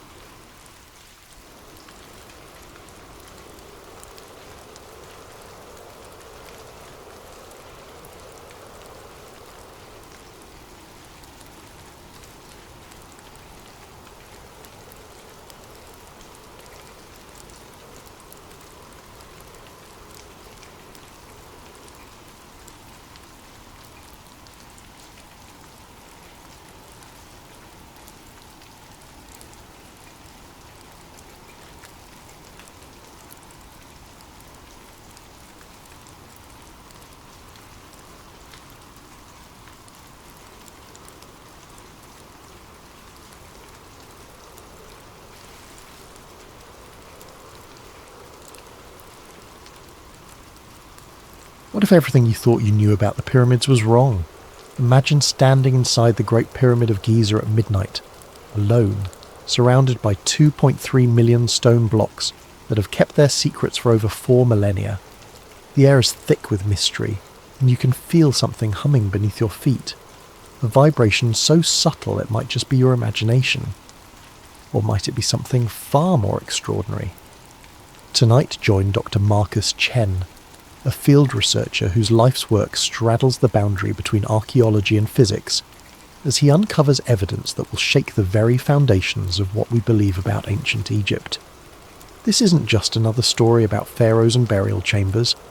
This is about technology so advanced, so perfectly engineered, that modern science is only beginning to understand its true purpose. Are you ready to discover that the Great Pyramid wasn't built to house the dead, but to power the living? The desert wind carried more than sand that October evening. It carried the weight of 4,000 years of secrets, swirling around the massive limestone blocks that rose from the Giza plateau like ancient guardians against the darkening sky. Dr. Marcus Chen pulled his field jacket tighter as he approached the entrance to the Great Pyramid, his archaeological permit clutched in one hand and a case of sensitive instruments in the other. For 15 years, Marcus had studied these monuments from afar, poring over blueprints in university libraries, analysing satellite imagery, and debating theories with colleagues over late-night coffee. He'd written papers on the pyramid's mathematical precision, its astronomical alignments, and its construction techniques. But nothing, absolutely nothing, had prepared him for this moment. The entrance shaft yawned before him like the mouth of some primordial beast. His Egyptian guide, Hassan, gestured him forward with a weathered hand that had led countless tourists through these passages. But tonight was different. Tonight Marcus had special permission to remain inside after closing, to conduct his research in the profound silence that only comes when the tourist crowds fade away. "Doctor?" Chen, the son said, his English tinged with the accent of the Nile Delta. You're sure you want to stay alone? The pyramid. She speaks differently at night. Marcus nodded, though he wasn't entirely sure what Hassan meant. I need to take measurements without interference.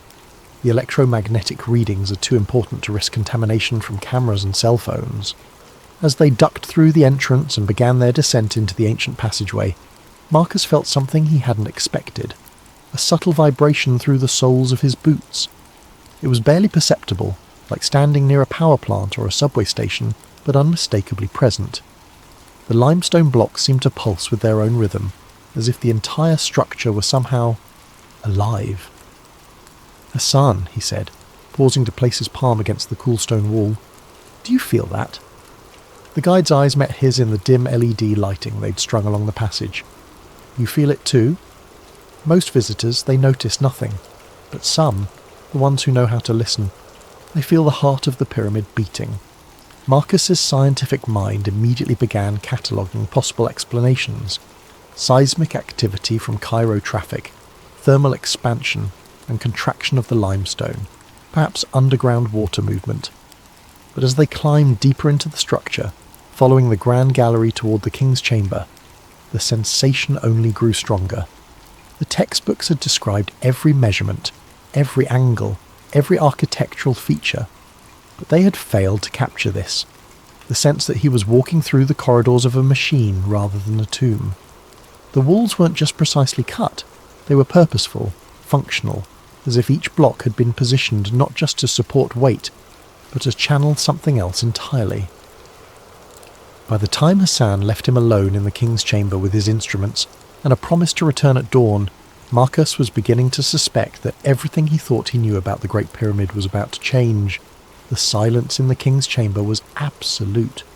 Not the gentle quiet of a library or the muffled stillness of a snow-covered landscape, but the profound absence of sound that only exists deep within solid rock far from the surface world. Marcus set his equipment case on the granite floor and began unpacking his instruments, but his eyes kept returning to the walls around him. For a structure supposedly built as the eternal resting place of Pharaoh Khufu, the king's chamber was remarkably empty. No hieroglyphs adorned the walls, no colourful depictions of the pharaoh's journey to the afterlife, no ornate decorations celebrating his divine status, just smooth, precisely fitted granite blocks that formed a perfect rectangular space. Marcus had visited dozens of legitimate Egyptian tombs, from the elaborate burial chambers in the Valley of the Kings to smaller mastabas scattered throughout the desert. Every single one had been filled with artwork, inscriptions and symbolic elements designed to guide and protect the deceased in the afterlife. The Egyptians were obsessive about decorating their tombs. It was perhaps their most distinctive cultural trait. So why was the most important tomb in Egypt completely bare? He pulled out his digital calipers and began measuring the chamber's dimensions, cross-referencing them with his notes. 10.47 metres long, 5.24 metres wide, 5.84 metres high. But as he worked, something else caught his attention. The acoustics. "Hello?" he called out softly, and the word came back to him transformed. Not a simple echo, but something more complex. A resonance that seemed to build upon itself, creating harmonics that his voice alone couldn't produce. He clapped his hands sharply and the sound reverberated through this chamber in waves, each echo slightly different from the last.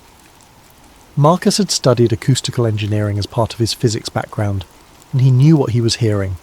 The chamber was tuned. The proportions, the materials, even the placement in the pyramid weren't arbitrary. They had been calculated to create specific resonant frequencies. He set up his sound meter and began a systematic test, clapping at different spots around the chamber and recording the acoustic response. The data was remarkable.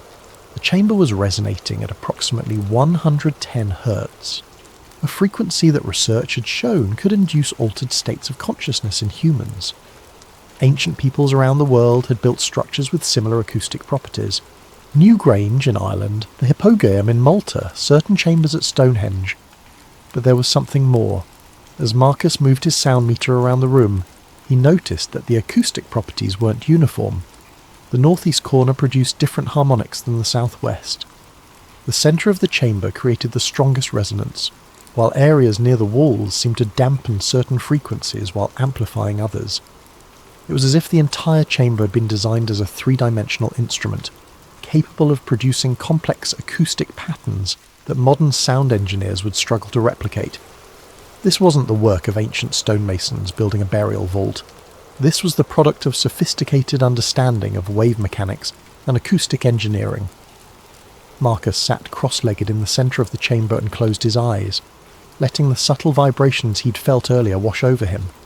The sensation was stronger here, a low-frequency pulse that seemed to emanate from the very stones themselves. It reminded him of standing next to a massive pipe organ, feeling the bass notes resonating in his chest cavity. But there were no pipes here, no mechanical system that could produce such vibrations, unless... He opened his eyes and looked up at the ceiling, with its 9 massive granite beams supporting thousands of tons of limestone above.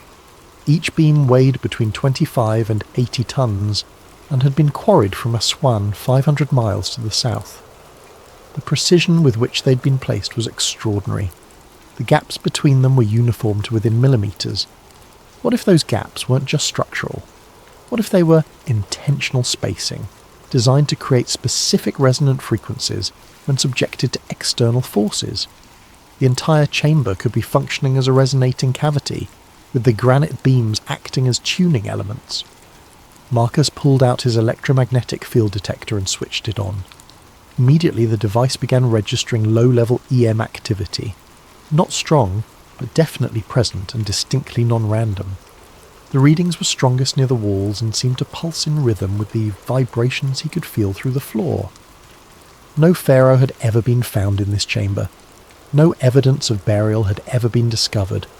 No grave goods, no mummy. No indication that this space had ever served its supposed purpose as a tomb. But it was definitely serving some purpose. The question was, what? The next morning, Hassan returned to find Marcus still awake, surrounded by printouts from his instruments and covered in limestone dust. The researcher had spent the night exploring every accessible passage in the pyramid, and his findings were beginning to form a picture that contradicted everything in the archaeological textbooks. "Dr. Chen, you look like you have seen the jinn," Hassan said, offering him a thermos of strong coffee. "What did the pyramid tell you?" Marcus accepted the coffee gratefully and gestured toward his scattered notes. "Hassan, I need to see the subterranean chamber, the one most tourists never visit." Hassan's expression grew serious. "That chamber, she is dangerous, very old, very deep. The air is not good there." "I have proper equipment," Marcus insisted, "and I think what's down there might be the key to understanding what this place really is." An hour later, they were descending through a narrow shaft that led to the lowest accessible level of the pyramid. The subterranean chamber lay more than 30 metres beneath the base of the structure, carved directly from the bedrock. As they went deeper, the temperature dropped and the air grew thick with moisture. The passage opened into a rough-hewn chamber unlike anything else in the pyramid. Where the king's chamber was precisely cut granite, this space looked unfinished, almost crude. But Marcus wasn't interested in the chamber itself, he was focused on the walls. "Hassan, bring the light closer." The LED beam revealed what Marcus had hoped to find: unmistakable signs of water erosion. The limestone walls bore the smooth, flowing patterns that only come from sustained contact with moving water. Not the random pitting of desert sandstorms or the crystalline deposits of occasional flooding, but the systematic erosion of deliberate water flow. Marcus ran his fingers along the channels carved into the rock. This wasn't occasional flooding. Water flowed through here regularly, probably for centuries.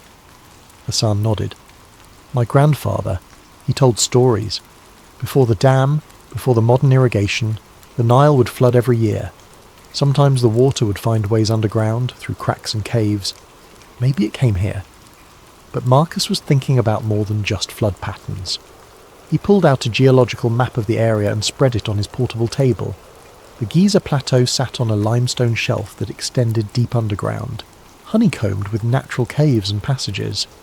The Nile, just a few kilometres away, had carved its path through this same limestone over millions of years. Hassan, what if the annual flooding wasn't accidental? What if this chamber was designed to flood? He pointed to the roughly carved passages that branched off from the main chamber, disappearing into darkness. These could be intake channels. When the Nile floods, water would flow through underground passages and fill this chamber, then rise up through the pyramid's internal structure. Marcus began sketching a diagram, his excitement growing. Look at this. Water enters here, rises through the Grand Gallery, which is angled like a spillway, and reaches the king's chamber. But that chamber isn't at the top of the pyramid. There are shafts leading up from it. Hassan studied the drawing. You think the pyramid was some kind of water machine? Not just water. Think about what happens when you force pressurized water through granite. Hassan looked puzzled, so Marcus elaborated. Granite contains quartz crystals. When you subject quartz to mechanical pressure, like water flowing under pressure, it generates electricity. It's called the piezoelectric effect. We use it in modern electronics. The implications were staggering. If Marcus was right, the Great Pyramid wasn't a tomb at all. It was a hydroelectric generator, using the annual Nile floods to create pressurized water flow through chambers lined with granite. The precise positioning of the granite blocks, the careful engineering of the internal passages, the acoustic tuning of the chambers, all of it could be explained as components of a massive power generation system. Marcus spent the next several hours taking measurements of the subterranean chamber, documenting the erosion patterns and mapping the passages. Every piece of evidence supported his growing hypothesis. The pyramid builders hadn't just been skilled stonemasons, they had been hydraulic engineers, working with an understanding of electricity that wouldn't be rediscovered until the 18th century.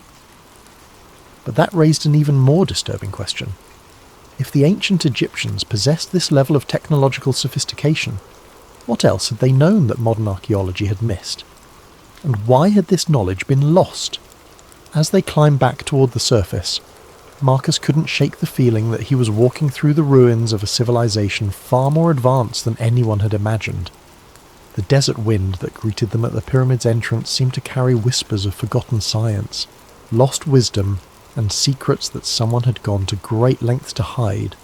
The next day found Marcus standing on the Giza plateau at dawn, his GPS equipment spread out on a folding table, as the first rays of sunlight painted the ancient stones in shades of gold and amber. Hassan had brought along his cousin Karim, a modern engineer who worked for the Egyptian Ministry of Tourism and had access to more sophisticated surveying equipment than Marcus could carry. "Dr. Chen, you said you wanted to verify the pyramid's alignment," Karim asked, adjusting the precision GPS receiver. "I must tell you, this has been measured many times. The accuracy is well documented." Marcus nodded, checking his own instruments. "I'm not questioning the accuracy. I'm trying to understand why that accuracy was necessary." The numbers were indeed remarkable. As the GPS data streamed in and the surveying laser painted its invisible lines across the desert, the measurements confirmed what archaeologists had known for decades. The Great Pyramid was aligned to true north, with an accuracy of just 3 arc minutes, less than 1/20th of a degree. In modern terms, that was more precise than the magnetic compasses available to 19th century explorers. But Marcus was looking at more than just cardinal directions. He had brought along a magnetometer, an instrument that could detect variations in the Earth's magnetic field. As he moved the device around the pyramid's base, the readings told a fascinating story. "Karim, look at this." Marcus showed him the magnetometer display. "The pyramid isn't just aligned to true north. It's positioned at a point where the Earth's magnetic field shows unusual characteristics. The Giza plateau sat at a convergence point of several magnetic anomalies. Underground iron ore deposits created localized field variations, while the limestone bedrock contained enough ferrous minerals to influence compass readings. But more significantly, the pyramid's position corresponded to a point where the Earth's natural electromagnetic currents were particularly strong. Marcus had studied similar phenomena at other ancient sites. Stonehenge sat on a complex intersection of underground streams and geological fault lines that created measurable electromagnetic effects. Newgrange in Ireland was positioned where 2 underground rivers converged, creating conditions that produced natural electrical fields. Machu Picchu was built on a granite peak that generated piezoelectric charges during seismic activity. The pattern was consistent. Ancient builders had chosen locations where the Earth's natural electromagnetic properties were enhanced. They hadn't just been looking for stable ground or religious significance, they had been searching for specific energetic conditions. Hassan, Marcus called to his guide, who was photographing the sunrise from the pyramid's eastern face, your grandfather's stories. Did any of them mention lights? Hassan walked over, his expression thoughtful. Lights? You mean like the tourist illumination? No, I mean lights that might have been seen historically, strange lights, unexplained phenomena. Hassan's eyes widened slightly. Ah, yes. The old people, they would speak of the lights that danced around the pyramid during certain seasons, usually during the flood time, when the Nile was high. They called them the souls of the pharaohs, but my grandfather, he was educated man. He thought maybe they were something else. Marcus felt his pulse quicken. What kind of something else?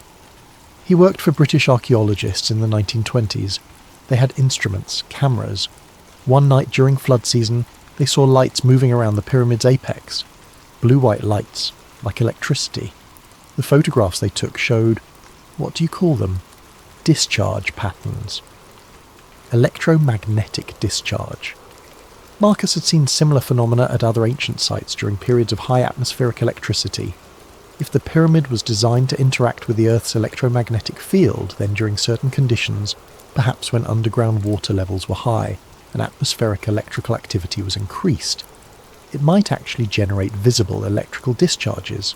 Marcus spent the morning taking detailed measurements of the electromagnetic conditions around the pyramid. The data revealed a complex pattern of electrical activity that varied with the time of day, the season, and the underground water levels. The pyramid wasn't just passively sitting in an electromagnetically active location. It appeared to be designed to harness and focus that activity. The internal structure suddenly made more sense. The king's chamber, with its precise granite construction, would act as a focal point for electromagnetic energy generated by the pressure of water on quartz crystals. The shaft systems leading from the chamber would serve as waveguides, directing the electrical energy toward the pyramid's apex. The entire structure was essentially a massive electromagnetic antenna, designed to capture, generate and transmit electrical energy using natural forces. But transmit it where? And for what purpose?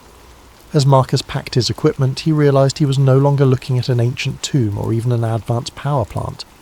He was looking at a piece of technology so sophisticated that modern science was only beginning to understand its principles. The builders of the Great Pyramid hadn't just mastered hydraulic engineering and electromagnetic theory. They had created a machine that interfaced directly with the planet's own energy systems. The question that haunted him as they walked back to the nearby village was this: if such advanced technology had existed over 4,000 years ago, what had happened to the civilization that created it? Dr. Amara Soliman met Marcus at a coffee shop in central Cairo, away from the tourist crowds and government oversight that surrounded the Giza Plateau. As one of Egypt's leading thermal imaging specialists, she'd been involved in some of the most significant recent discoveries at the pyramids, including the 2015 detection of mysterious voids within the Great Pyramid structure. Dr. Chen, she said, sliding a tablet across the small table between them, what you're asking to see, these images are not for public distribution. The Ministry of Tourism and Antiquities has been very careful about how this information is released. Marcus studied the thermal imaging data on the screen. The pyramid appeared as a three-dimensional wireframe, with different colours indicating temperature variations within the stone. But there, clearly visible in the computer-enhanced images, were several dark voids, empty spaces within the solid limestone structure where no chambers were supposed to exist. "How many voids have you detected?" Marcus asked. "At least 4 significant ones," Dr. Soliman replied, her voice dropping to almost a whisper. 2 above the king's chamber, 1 behind the queen's chamber, and 1 near the base that appears to connect to the subterranean areas. But there's something else. She switched to a different set of images, these taken with ground-penetrating radar and electromagnetic sensors. These voids aren't natural. They show clear geometric patterns, right angles, precisely measured dimensions. Someone built these spaces intentionally, then sealed them so completely that they've remained hidden for over 4,000 years. Marcus felt a chill that had nothing to do with the air conditioning. Have there been any attempts to access them? Dr. Solomon's expression grew troubled. That's where things become political. In 2017, an international team proposed using micro-robotics to explore one of the smaller voids. They had the technology, the funding and preliminary approval from the Archaeological Committee. Then suddenly the project was cancelled. No explanation, no appeal process, just stopped. She leaned closer, her voice barely audible above the coffee shop's ambient noise. Dr. Chen, I've worked on heritage preservation projects throughout Egypt for 15 years. I've seen government bureaucracy, funding problems, international disputes over archaeological sites. This was different. This was suppression. Marcus thought about his own experience getting research permission. The process had taken 8 months and required letters of recommendation from 3 different universities, a detailed research proposal, and a substantial fee. But even with all that paperwork, his access was limited to already known chambers during specific time windows. "What do you think is in the sealed chambers?" he asked. Dr. Solomon switched to another set of images, these showing electromagnetic anomalies within the hidden voids. These readings suggest metallic objects, not just small artifacts, large structures with geometric patterns. If I had to guess based on the electromagnetic signatures, I'd say we're looking at copper or bronze constructions, possibly in the form of coils or geometric frameworks. Marcus's mind raced. Copper coils would be consistent with his power plant hypothesis. They could serve as electromagnetic conductors or even primitive electrical components. Bronze geometric frameworks might function as focusing elements for electromagnetic energy. "There's something else, Doctor," Solomon continued, bringing up a final image. This thermal scan was taken during different seasons over a 3-year period. Look at how the temperature signatures in the voids change. The hidden chambers appeared to respond to external conditions, cooling during dry seasons and warming during periods of high humidity. More intriguingly, the temperature variations showed patterns that corresponded to the Nile's traditional flood cycle, even though the river had been controlled by dams for decades. "It's as if these chambers are still responding to environmental changes," Dr. Solomon said, "as if whatever system they're part of is still partially functional." Marcus studied the data for several minutes, his theory crystallizing into something approaching certainty. The Great Pyramid wasn't just an ancient power plant, it was a machine with components that were still sealed inside, still responding to the same environmental triggers that had activated it thousands of years ago. Dr. Solomon, hypothetically, if someone wanted to access these chambers using modern technology, how would they do it? She looked around the coffee shop nervously. Hypothetically? Millimeter wave radar could map the internal structure precisely. Microbore drilling could create access holes small enough to insert fibre optic cameras. With the right equipment, you could explore these spaces without causing significant structural damage to the pyramid. Marcus nodded, already calculating what such an expedition would cost and how it might be organised. But Dr. Solomon wasn't finished. "Dr. Chen, there's something you should know. I'm not the first person to detect these chambers, and I won't be the last. But every researcher who has tried to investigate them seriously has found their access restricted, their funding cut, or their careers redirected. The Egyptian government isn't trying to preserve the pyramid from damage. They're trying to preserve its secrets from discovery." As Marcus walked back through Cairo's bustling streets, he realised he was no longer conducting academic research. He was investigating a cover-up that had been maintained for decades, possibly longer. The question was no longer what the pyramid had been designed to do. It was why someone was so determined to prevent modern science from finding out. That night, Marcus returned to the pyramid alone. Hassan had arranged for him to have extended access, though the guide had seemed reluctant to leave him there as darkness settled over the Giza plateau. "Dr. Chen, the pyramid. She's different at night. You be careful, yes? Some knowledge, it comes with price." Now, sitting in absolute darkness in the king's chamber with his instruments powered down and his cell phone turned off, Marcus could feel what Hassan had meant. The vibrations he'd noticed on his first day weren't stronger at night.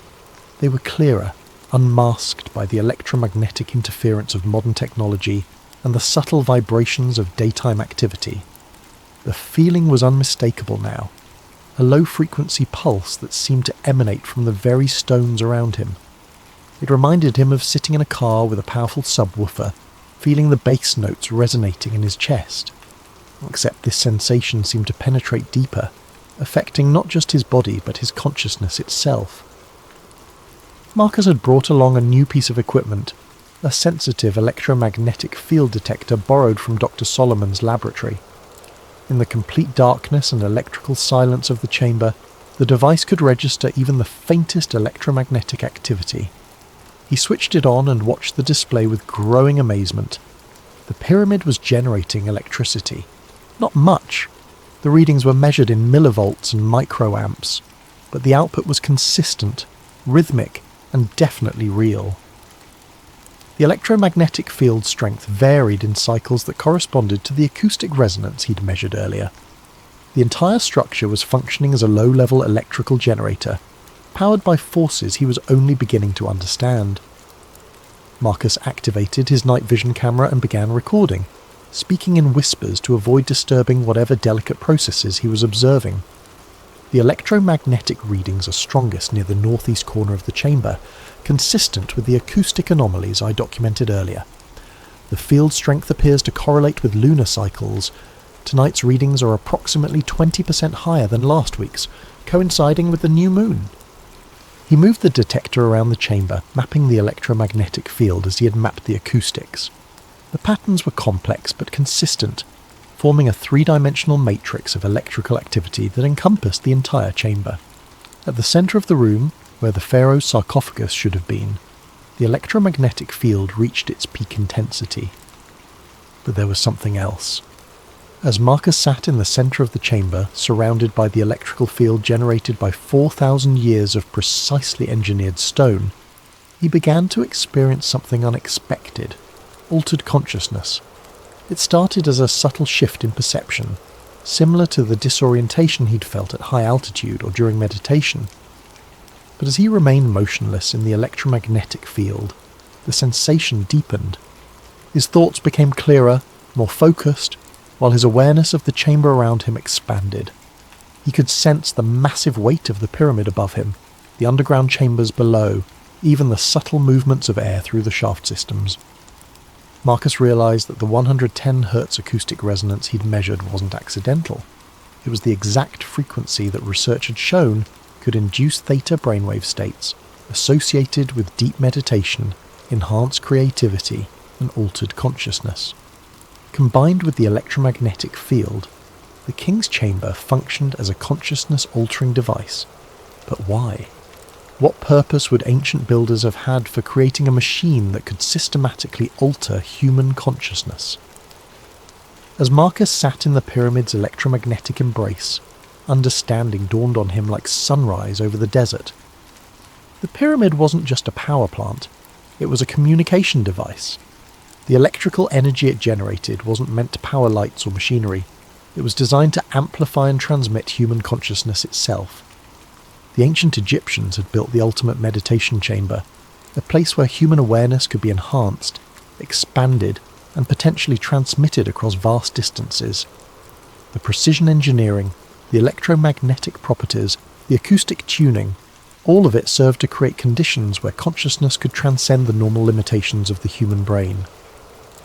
Marcus thought about the ancient Egyptian concepts of Ka and Ba, aspects of the human soul that could travel beyond the physical body. What if these weren't just religious beliefs, but actual descriptions of consciousness, projection experiences facilitated by the pyramid's technology? The implications were staggering. If ancient Egyptians had mastered consciousness projection, they could have explored distant lands without physical travel, communicated across vast distances without messengers, and perhaps even preserved knowledge in ways that transcended physical destruction. The pyramid might have been their internet, their telecommunications network, their method of backing up human consciousness itself. Marcus's instruments continued recording as his awareness expanded further. He could sense other presences in the chamber, not supernatural entities, but echoes of the thousands of people who had experienced altered states in this space over the millennia. The pyramid had been accumulating consciousness, storing it in some form that science didn't yet understand. As the hours passed, Marcus began to comprehend the magnitude of what he'd discovered. The Great Pyramid wasn't just an ancient monument, it was a machine for expanding human potential, built by a civilization that understood the relationship between consciousness, electromagnetic energy, and the fundamental structure of reality itself. But why had this knowledge been lost, and why were modern authorities so determined to prevent its rediscovery? As dawn approached and the electromagnetic readings began to fluctuate with the rising sun, Marcus made a decision that would change the course of his research, and possibly his life. He wasn't going to publish his findings in academic journals where they could be dismissed or suppressed. He was going to find a way to demonstrate the pyramid's true capabilities to the world. The Age of Secrets was about to end. 3 weeks after his night in the King's Chamber, Marcus found himself in a secure conference room at Cairo University, surrounded by researchers who had responded to his carefully worded communications. Dr. Solomon sat across from him, along with Dr. James Morrison, a British archaeoacoustic specialist, Dr. Elena Kozlov, a Russian electromagnetic researcher, and surprisingly, Dr. Sarah Running Bear, a Lakota physicist who studied indigenous sacred sites in North America. "What you're suggesting, Doctor?" "Chen," Dr. Morrison said, reviewing Marcus's data on his tablet, "goes beyond revolutionary. You're proposing that ancient civilizations possess technology that we're only beginning to understand." Marcus nodded, pulling up a global map on the room's display screen. Red dots marked locations across every continent. It's not just a proposal anymore. Thanks to Dr. Running Bear's research, we've identified 47 sites worldwide that show identical electromagnetic signatures to the Great Pyramid. Dr. Running Bear leaned forward, her voice carrying the weight of generational knowledge. "My people have always known that certain places were different. We called them places where the earth speaks, the acoustic properties, the electromagnetic anomalies, the consciousness-altering effects. They're all documented in our oral traditions." She pointed to several dots in North America. Serpent Mound in Ohio, the Medicine Wheels of Wyoming, certain kivas in the southwest. They all show the same engineering principles. Positioning at electromagnetic convergence points, internal geometries designed for acoustic resonance, materials chosen for their piezoelectric properties. Dr. Kozlov, who had been quietly analysing electromagnetic data, looked up with excitement. "I've been comparing the frequency patterns from these sites. They're not random, they form a harmonic sequence. Each site resonates at frequencies that complement the others, as if they were designed to work together as a single system." Marcus felt his pulse quicken. A single system spanning the entire globe. "More than that," Dr. Kozlov continued, pulling up a complex waveform analysis. "If all these sites were activated simultaneously, the combined electromagnetic output would create a standing wave pattern around the Earth. The planet itself would become a resonating chamber." The implications hung heavy in the room. Marcus thought back to his experience in the King's Chamber, the sense of connecting not just to the pyramid, but to something vast and worldwide. Had he been tapping into a dormant global network that once linked human consciousness across continents? Dr. Morrison cleared his throat. "There's something else we need to consider. I've been analysing historical records of these sites, looking for patterns of suppression. It's remarkable how consistently ancient knowledge about these places has been discouraged." He brought up a timeline on his laptop. The Library of Alexandria burned multiple times, always targeting texts about natural philosophy and sacred geometry. The Spanish conquistadors systematically destroyed Mayan and Aztec codices that contained astronomical and architectural knowledge. The British Empire consistently relocated indigenous populations away from sites that showed electromagnetic anomalies. Dr. Running Bear's expression darkened. "My ancestors were forced from sacred sites across North America. The official reason was always agricultural development or mineral rights, but they consistently targeted places where consciousness-altering experiences were known to occur." Marcus felt a chill of recognition. The same pattern of suppression he'd encountered with the pyramid's hidden chambers was part of a much larger historical trend. Someone, or some group, had been systematically working for centuries to prevent humanity from rediscovering its technological and spiritual heritage. "The question is," Dr. Solomon said quietly, "what would happen if we reactivated this network?" Dr. Solomon's question haunted Marcus for days. The theoretical implications of reactivating an ancient global consciousness network were staggering, but the practical challenges seemed insurmountable. Most of the sites were under government control, protected by restricted access, or surrounded by modern development that would interfere with their electromagnetic properties. But Marcus couldn't let go of what he'd experienced in the King's Chamber. The sense of expanded awareness, of connection to something vast and ancient, had fundamentally changed his understanding of human potential. If that experience could be replicated and shared, it might represent the next stage of human evolution. The answer came from an unexpected source. Hassan appeared at Marcus's hotel room door early one morning, carrying a worn leather satchel and wearing an expression of nervous determination. "Doctor, Chen, my family, we have been guardians longer than we have been guides. My great-grandfather, before the British came, before the tourists, he was keeper of the old knowledge." Hassan opened the satchel to reveal documents that made Marcus's breath catch. Hand-drawn maps showing underground passages throughout the Giza Plateau. Detailed diagrams of the pyramid's internal structure, including chambers that weren't on any official archaeological survey, and most remarkably technical drawings that showed how the pyramid systems could be manually activated. "The old knowledge, it was never lost completely," Hassan continued. "Hidden, yes. Dangerous to speak of, yes. But preserved by families like mine, waiting for someone who could understand its importance." The drawings revealed that the pyramid's consciousness-amplifying effects weren't automatic. They required specific activation procedures. Water had to be introduced into the subterranean chambers at precise volumes and timing. Certain crystals needed to be placed in the sealed chambers to focus the electromagnetic fields. And most crucially, multiple people had to participate simultaneously, their consciousness working together to achieve resonance with the global network. "Hassan, this is incredible, but how could we possibly implement it? We'd need access to the sealed chambers, permission for extended stays in the pyramid, and coordination with researchers at sites around the world." Hassan smiled, the expression of a man who'd been preparing for this moment his entire life. "Dr. Chen, who do you think has been maintaining the pyramid systems all these years? The tourist guides, the security staff, the maintenance workers, many of us are descendants of the original guardians. We have been waiting for someone like you, someone who could understand what we have been protecting." Over the next few hours, Hassan revealed the existence of a network of guardians at ancient sites worldwide. Families who had maintained the old knowledge for generations, keeping the sites minimally functional while waiting for the time when they could be fully reactivated. The suppression Marcus had encountered wasn't just from modern governments. It was part of an ancient conflict between those who sought to preserve transformative knowledge and those who feared its implications for existing power structures. "But now," Hassan said, his eyes bright with possibility, "the time of hiding is ending. The world is ready for the old wisdom to return." Marcus spent the next week in secret meetings with Hassan's network.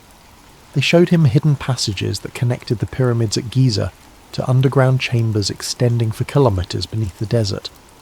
They revealed caches of ancient crystals and metallic components that could be used to restore the pyramid's full functionality.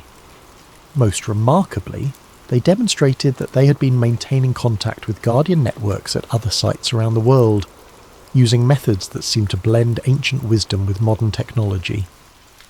The plan they developed was audacious beyond anything Marcus had imagined.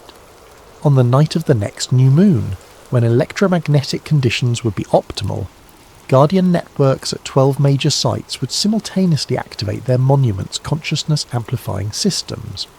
The Great Pyramid would serve as the primary node, with Marcus and the research team providing scientific documentation of the process.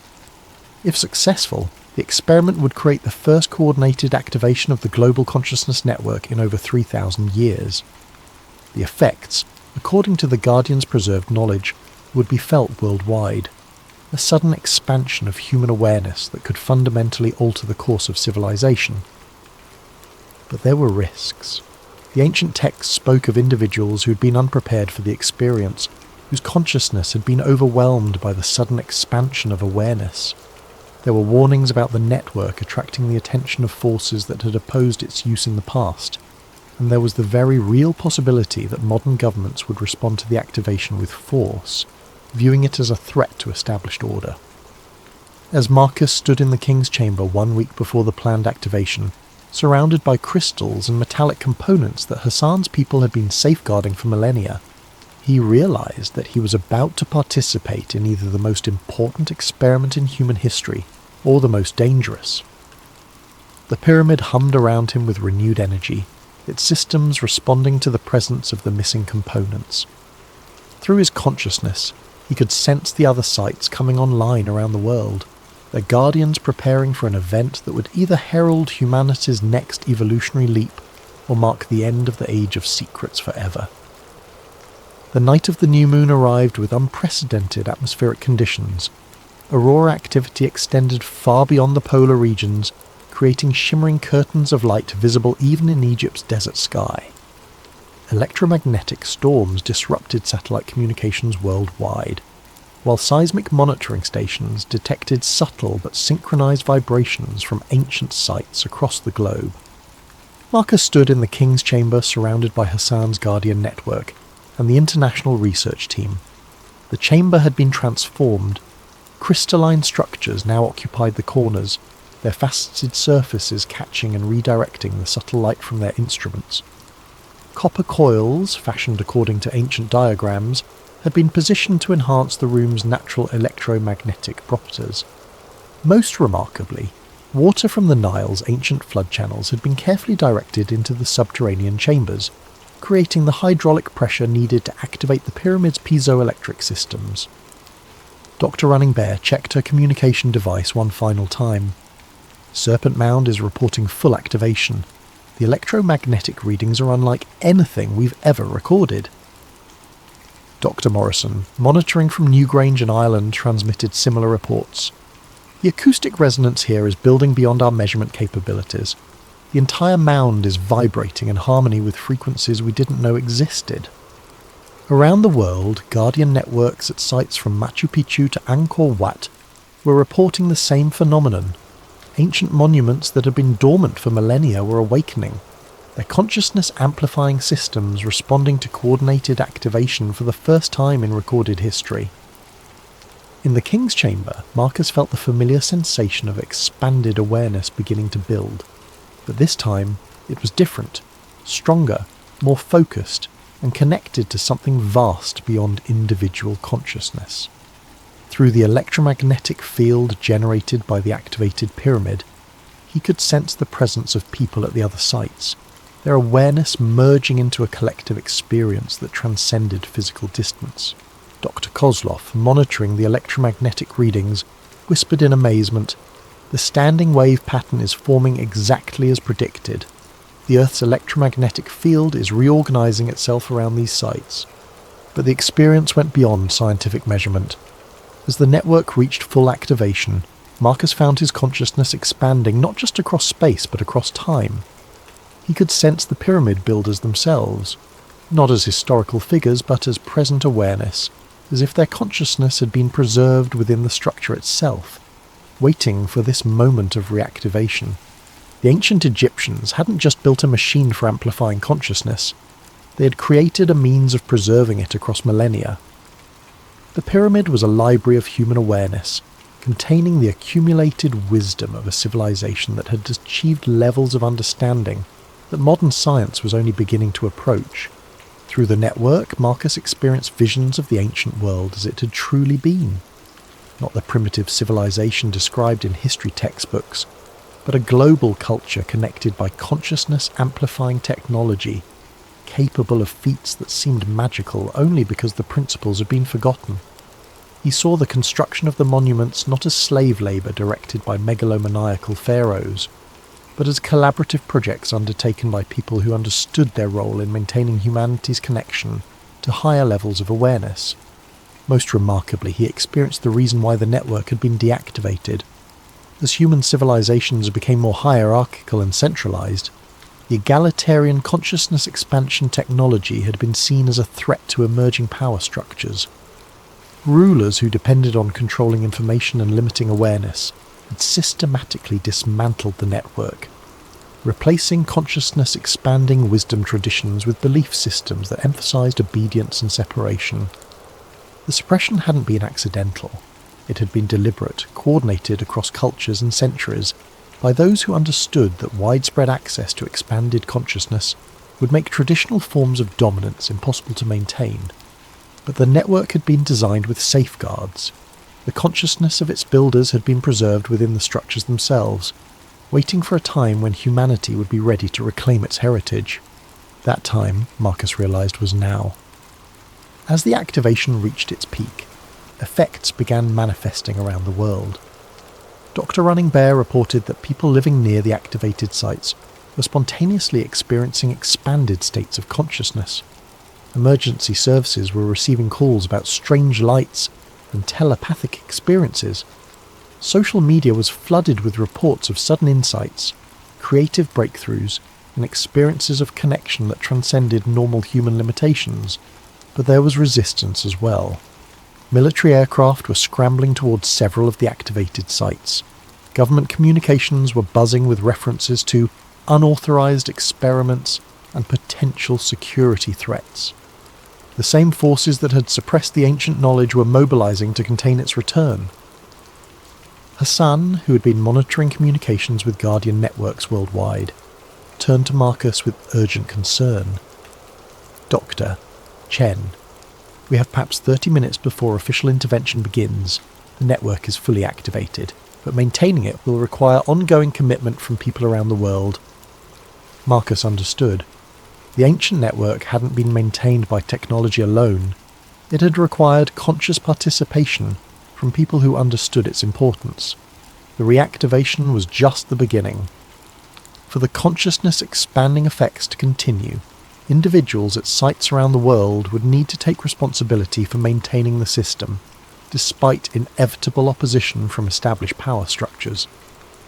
As sirens began wailing in the distance and the first military helicopters appeared on the horizon, Marcus made his final recordings.